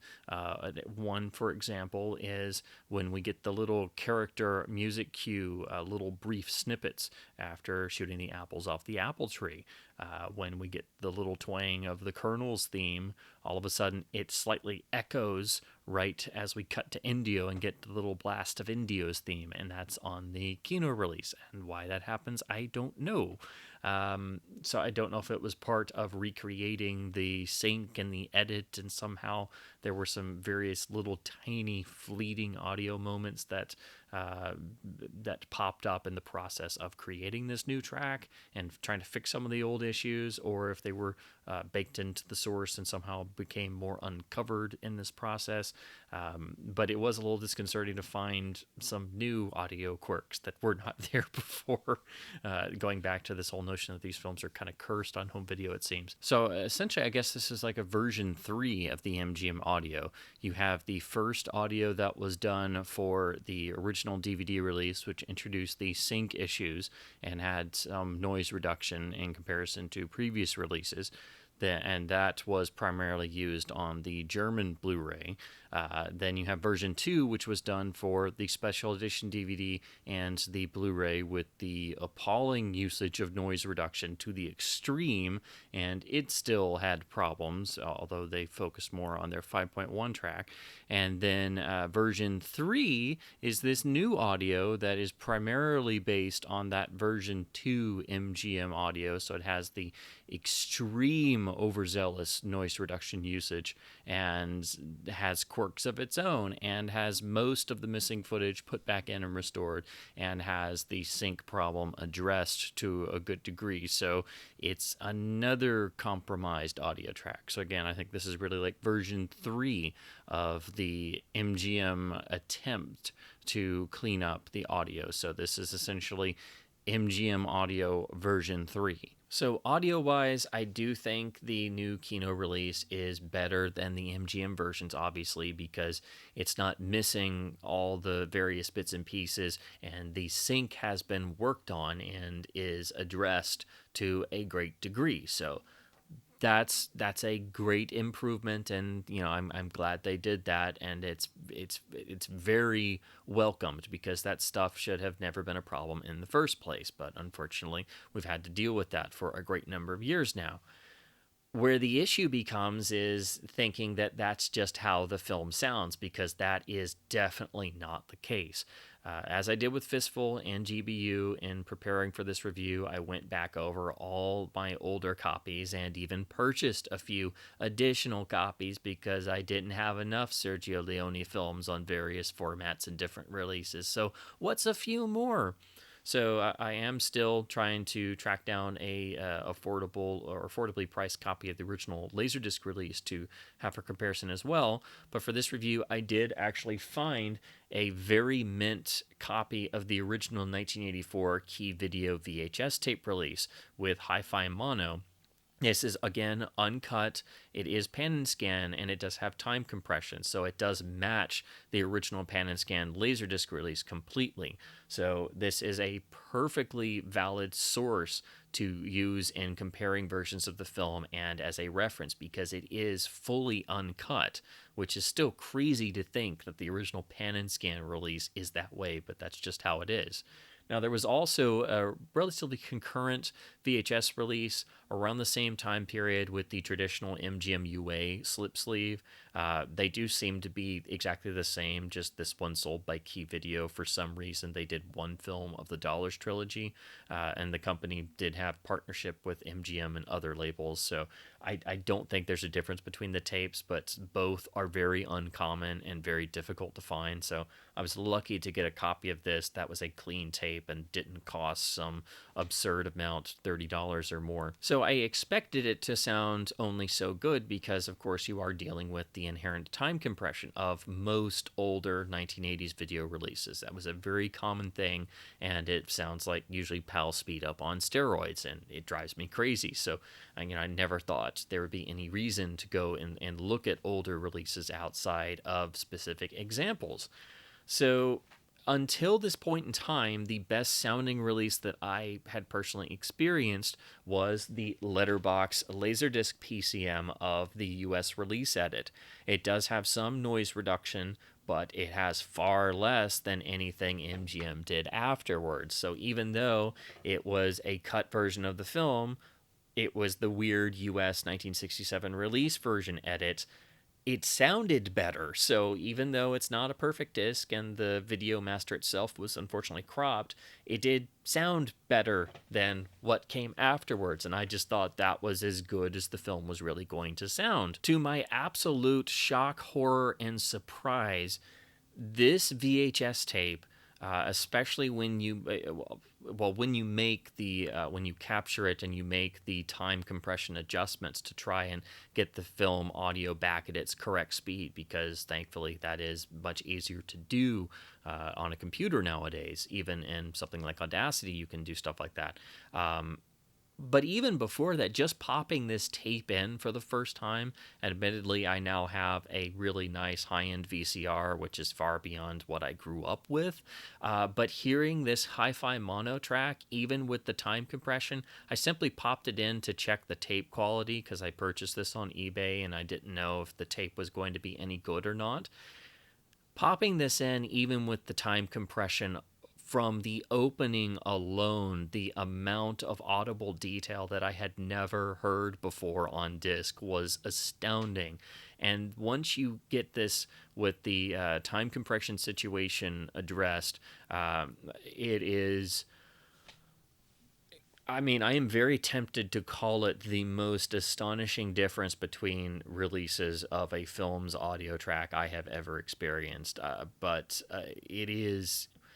it's definitely in the top examples, if not the most notable example. It is an astonishing difference. The version that MGM prepared with the heavy noise reduction that pops up on the Kino disc is ungodly. It sounds like you're hearing the film over a distant bad telephone line compared to this old 1984 time compressed VHS tape. And I say this stuff because I find it incredible that this has happened. It sounds like this may have been perhaps sourced from a magnetic element, and the later releases sourced from an optical track. That's the level of quality difference. It's like hearing something and then going to an ENT and getting the earwax professionally removed from your ear, and then going and hearing the same thing, and it's like it's brand new because you can hear everything because your ears aren't clogged with earwax. It's like hearing the film through a tin can on the MGM and Kino releases from 3 states away, and then seeing it in a theater from an original release print. So seeing that original US release print, that dye transfer print, was an amazing experience. But even that was a very battered print. It was apparently the only one MGM had, and the theater even had a little warning sign for those who didn't want to see a really battered print.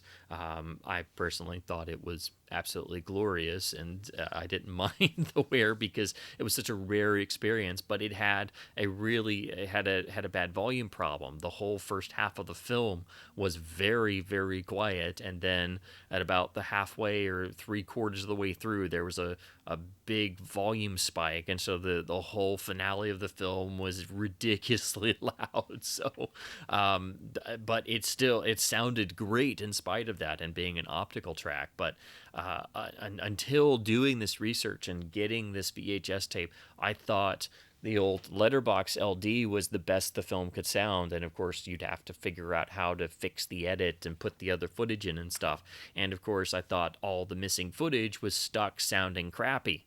Oh no. No.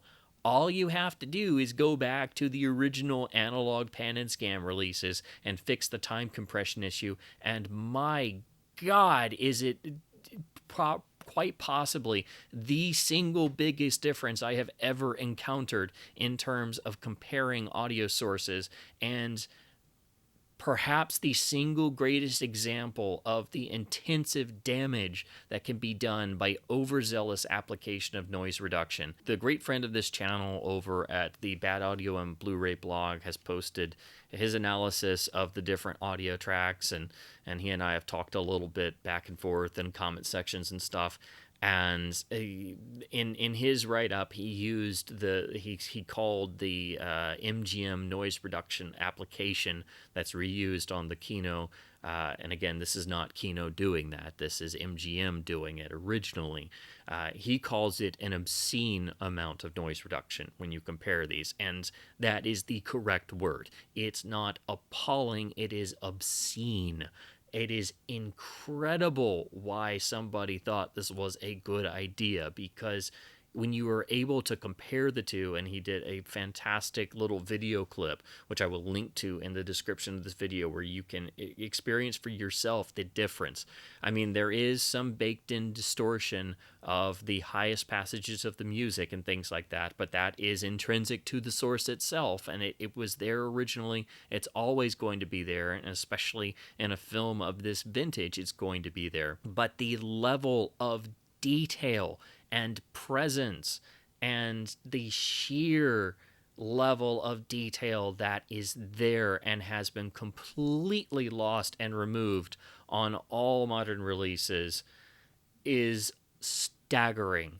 Again, I thought the old Laserdisc of the US edit was the best the film sounded, and it's still the second best sounding version that I am aware of. It still sounds really good, but even that is blown away by this old 1984 pan and scan VHS hi-fi with time compression. So that's what you have to do to get this film sounding as good as it possibly can, and it is unbelievable how different it is. I have never heard this film sound this good before. Again, it sounds much like comparing a crappy optical track and then looking at the same film audio on a magnetic source. It may have been a mag track that they sourced for this old release. It had to be something. Either that, or again, the levels of noise reduction are so extreme that they have obliterated all of the detail that was originally there. Because again, I do not know if there is a greater difference that I have ever come across of a single film's audio being this eradicated and destroyed in terms of overzealous use of noise reduction. This is just as bad as if the film had been given a complete DNR wax face pass and it looked like the worst application of DNR, like the first 2009 GBU Blu-ray MGM did, or the awful first Blu-rays of Spartacus or Patton. But because it's on the audio side and it's not as obvious as the picture, it's not going to be something that a lot of people are aware of, and a lot of people are just going to think, oh well, that's how the film sounds. And again, this is not something that Kino did. This is something that MGM did back in the day, and this has carried over. So in addition to royally screwing up the film's sync for all these years, they did not just one, but then a second completely degrading, horrendous noise reduction pass that has been stuck with the film ever since. So again, this is nothing that Kino did, but it is baked into the source that they use. So that's why it's important to know this. And you have to do this sort of detective work with all of Leone's films until you get every single copy you can get your hands on, and put them side by side. You're not going to know any of this stuff. But again, I will link to that clip in the description so you can hear for yourself.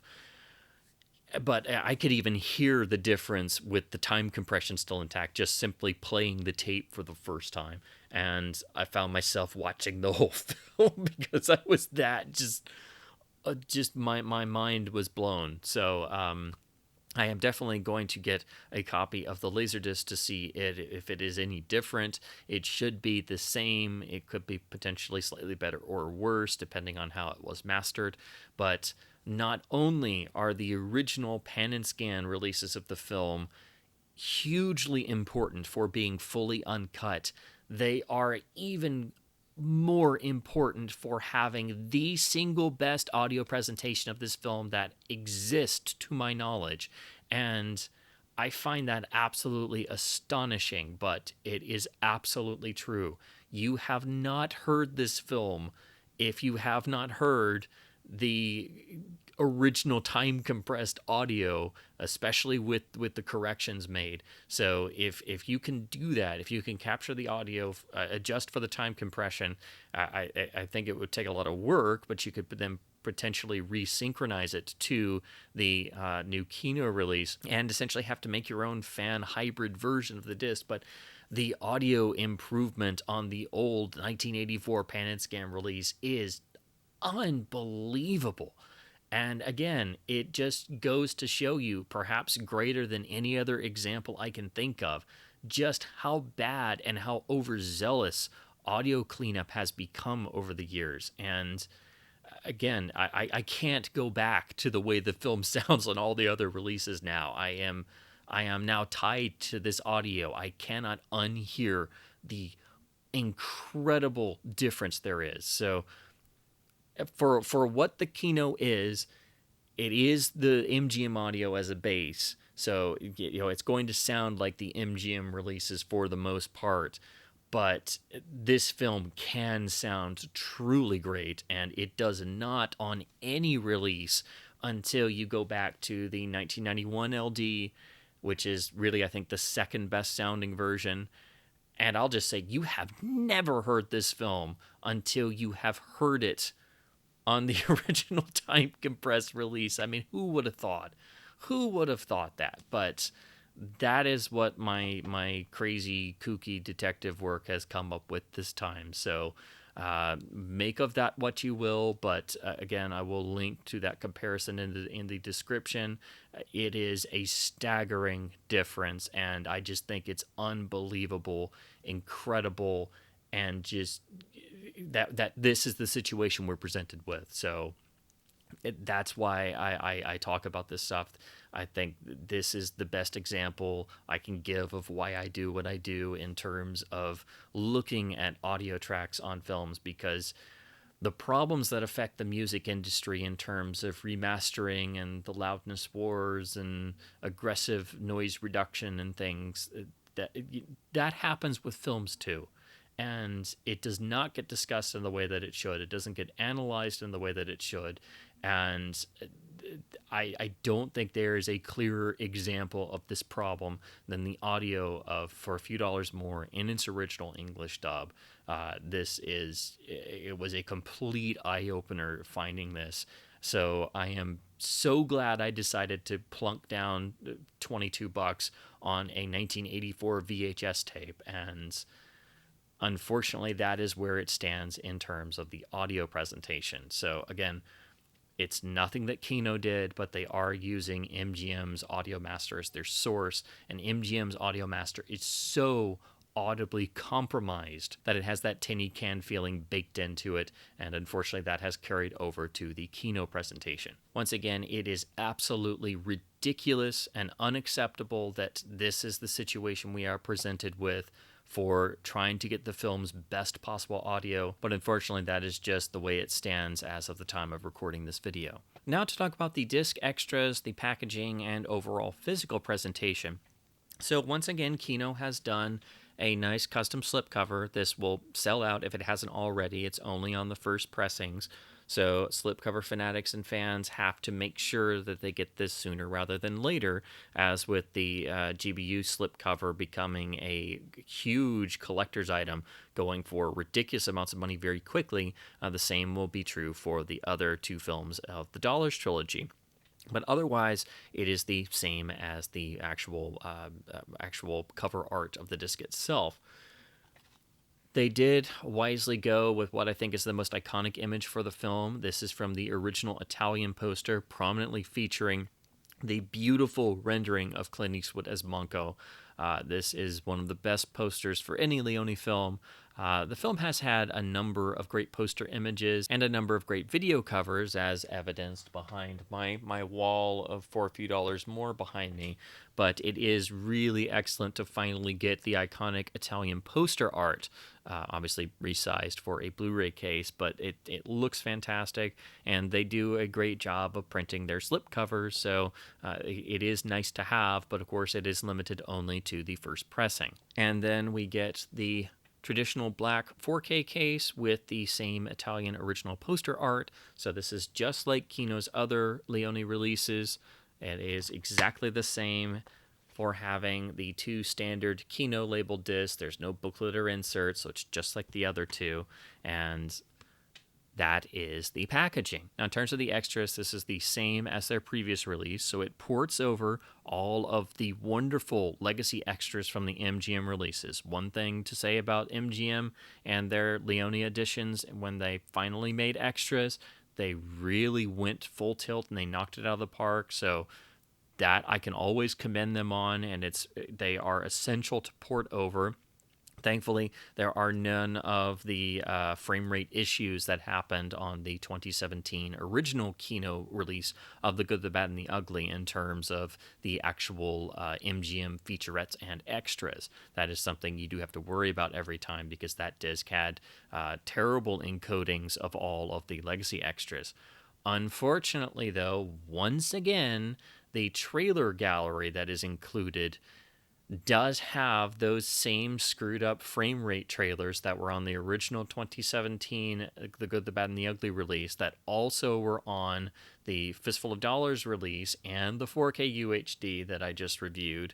So once again, those screwed up trailers that play in a sort of slowed down, weird, slow-mo, alternate, bad, incorrect frame rate, they rear their head again. So once again, those have made it over, and I don't know why that happened, but I guess we can't get these trailers. It's like, if you're going to include the trailers, can you at least make sure they play back properly? I mean, I know not everyone watches the trailers, but you would think that somebody would have caught at some point over the past 5 years that, hey, those trailers are still screwed up. Shouldn't we fix those? Because otherwise they're in good quality for what they are and how they survive. And I think it's fascinating to know how the Leone films were sold in different countries. So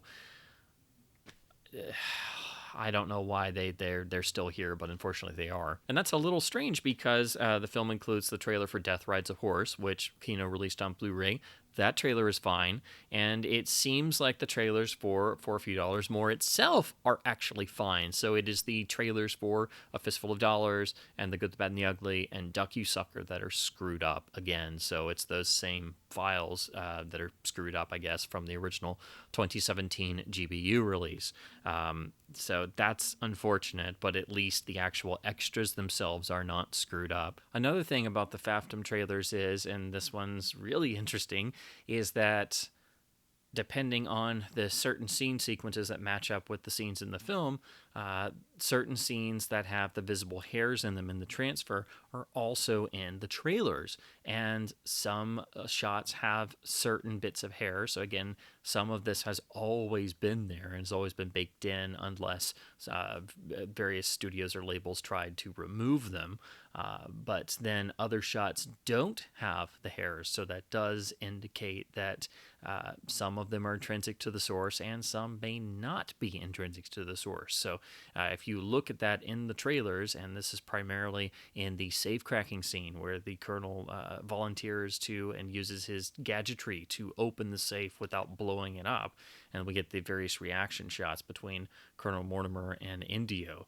There are some hairs picking in the top of the frame. Well, in the trailers, not all of those are there, and some of them are completely gone. So that's an interesting note.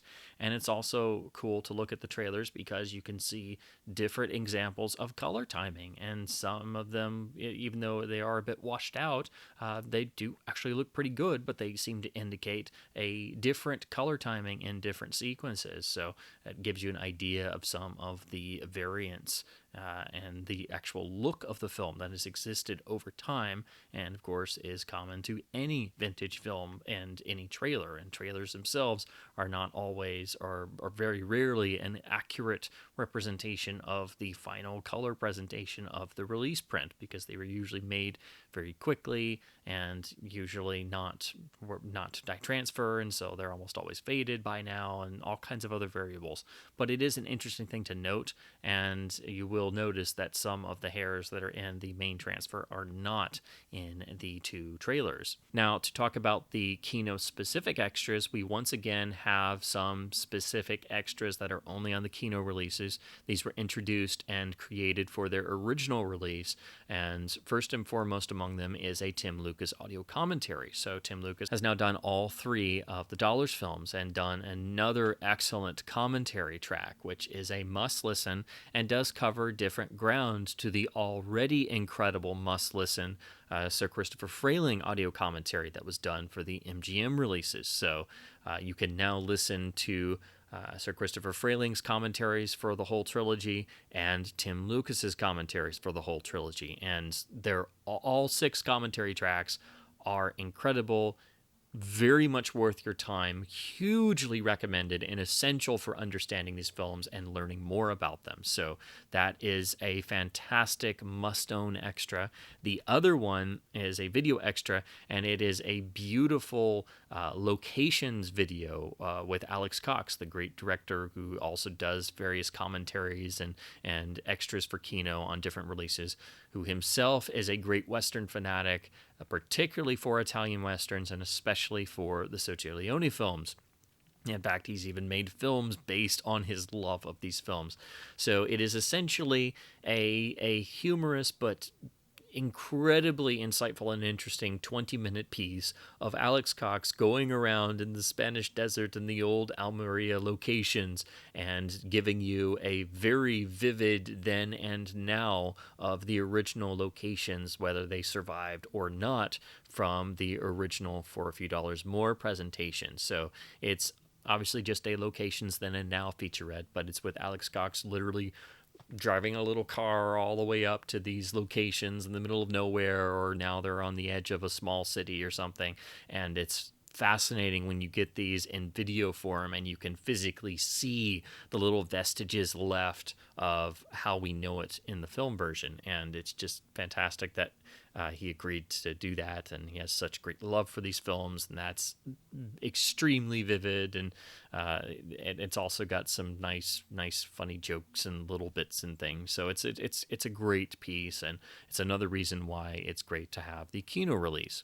So that sums up the new Kino Lorber release of For a Few Dollars More on Blu-ray and 4K UHD.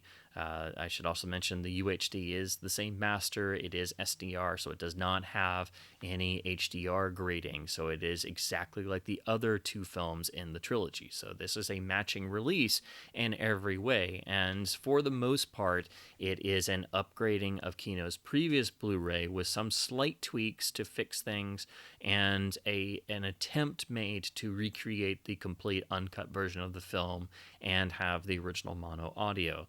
It succeeds in a number of ways, but unfortunately it is still compromised due to the sources used, and most especially of all due to using the heavily noise-reduced and, quite frankly, bastardized audio track that MGM created for the special edition DVD and their Blu-ray release. Again, this is not Kino's fault at all. They are simply using the elements they had and what was provided to them. So it is all down to MGM going crazy in terms of over-cleaning the audio to within an inch of its life, really. So until that is addressed and the audio is properly presented and we get those little few seconds put back in and the other little handful of issues like the frame wobble and the hairs in the gate and different things like that, until those little quirks get addressed, along with trying to better source the missing footage and create a more pristine appearing 4K master, perhaps doing an HDR grading at that point. Essentially what I'm saying is, until more work is done, perhaps by another label, or I don't know if Kino will ever go back to the well on these films again and do another release and do more work. But essentially, until more work is done, there are significant improvements to be made. However, for all of the video releases and what's available here in the US, I do recommend this new release. It finally does present an almost fully uncut version of the film with its original mono audio, with the sync problem at least addressed. Not quite perfected, but at least there has been work done, and it is far and away better than the MGM versions, and you don't have to deal with the baked-in DNR, and especially that awful edge enhancement is gone. That alone is makes the film a joy to watch on the new release. It doesn't have the color timing issues that the other two films had in the trilogy, because Kino took over before Richard Vada could do the color grading. And I can recommend it. I do think the two exclusive extras are outstanding. They are must-haves for any Leone fan or any fan of this film. The Alex Cox featurette and the Tim Lucas commentary. All the great MGM extras are ported over without issues, so it's really just those pesky darn trailers with the bad frame rate that are still there. But also the price is very low, and it's at Kino's normal pricing point, and it will be included in their frequent site sales. So I don't think there's a reason to not have this release. And if you're used to the way the mono track sounds on all the previous major releases, then this is just going to be having most of that additional footage back in the film as it should be, and not having to deal with the issues of the German disc, which was based on the MGM master. So it doesn't have the dirt of the German disc. It doesn't have the edge enhancement of the MGM master, so you don't have to worry about that stuff. Is it a perfect release? No. Is any Leone release perfect? No. Could Kino have done anything differently? Yes, in that they could have made sure that every last frame was, actually back in the film, because unfortunately, and that little extra second of Manco and Fernando is not there. And it should be, but again, I'm not going to quibble about the fade out. I understand why that happened, and everybody handles it differently. I wish it had all the frames that are in the German version there too, but I can understand why that happened. So that's one thing. I wish it didn't have all the hairs and all the frame wobble and things, even though some of that is intrinsic to the source. It did seem like quite a bit, and some of the other video quirks, so I wish that stuff had kind of gotten ironed out some. I can understand not having an HDR grade on the 4K disc, and Kino's doing a lot of these SDR discs, and I don't really think that's as big of a problem as some people make it out to be on catalog titles, and especially on 4K masters that weren't designed with HDR in mind in the first place. So that would require a lot more work and a lot more money that Kino doesn't have to put into it. So that's understandable. I do think the film still needs more work done. I do think it needs a vault search for superior elements for the missing footage, and I think most of all, it needs a complete audio restoration. The film should sound, at the very least, as good on a 4K UHD disc as it did back in 1984 on a time-compressed VHS tape. I mean, I keep harping on this, but it is mind-boggling. It is astounding and completely ridiculous that is the situation we're looking at with the film's audio track. But again, this is entirely down to MGM scrubbing the mono down to within an inch of its life, and that should not have happened, because this film really does sound excellent when heard properly, and unfortunately no release does that except the very original time-compressed pan and scan releases from the analog days in the early 1980s. So that is the biggest takeaway from this. Again, for most people, the new Kino release is going to be really impressive and will be able to take the place on your shelf for this film and replace all your older copies. Again, except for the original letterbox LD and the astounding audio of the original uncut version on the original analog pan and scan releases. So you can at least technically whittle down the fields to those three, plus hang on to the German Blu-ray for those additional frames that are not in the Kino version. So you can whittle down to at least 4 copies of the film, and then perhaps 5 if I get the pan and scan Laserdisc, and that's maybe better than the VHS perhaps. So at least 4 or 5. So that's pretty good for a Leone film, because as you can see already, I have more than that behind me. So it is, I do recommend the new Kino release. Let's just put it that way.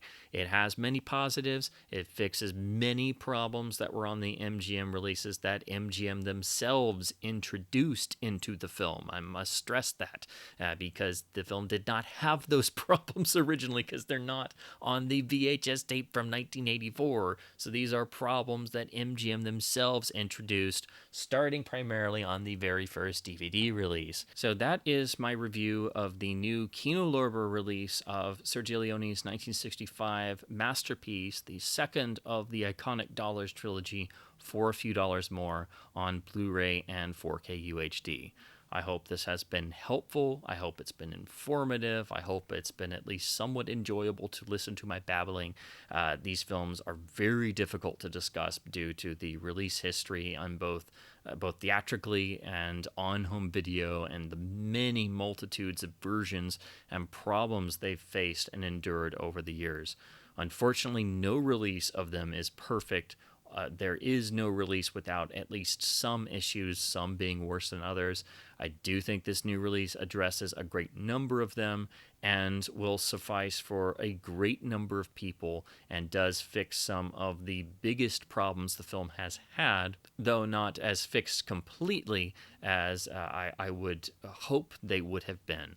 So again, there is still significant room for improvement, but it does wipe the floor with the old MGM releases, and I think it will suffice for most people to be able to finally have one copy of the film, but again, with the caveat that the film's audio is still severely compromised. So I do still think the dedicated fan of this film and Leone's work does still need to have a number of copies on hand for the differences and variations, and especially for the original audio being untampered with. So as always, keep your disc spinning, keep physical media alive, and thanks ever so much for watching.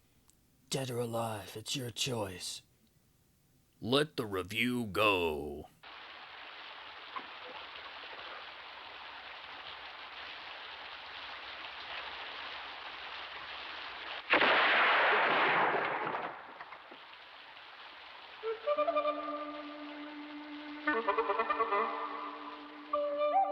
Now, the jerk... Doggone it, I knew that was going to happen.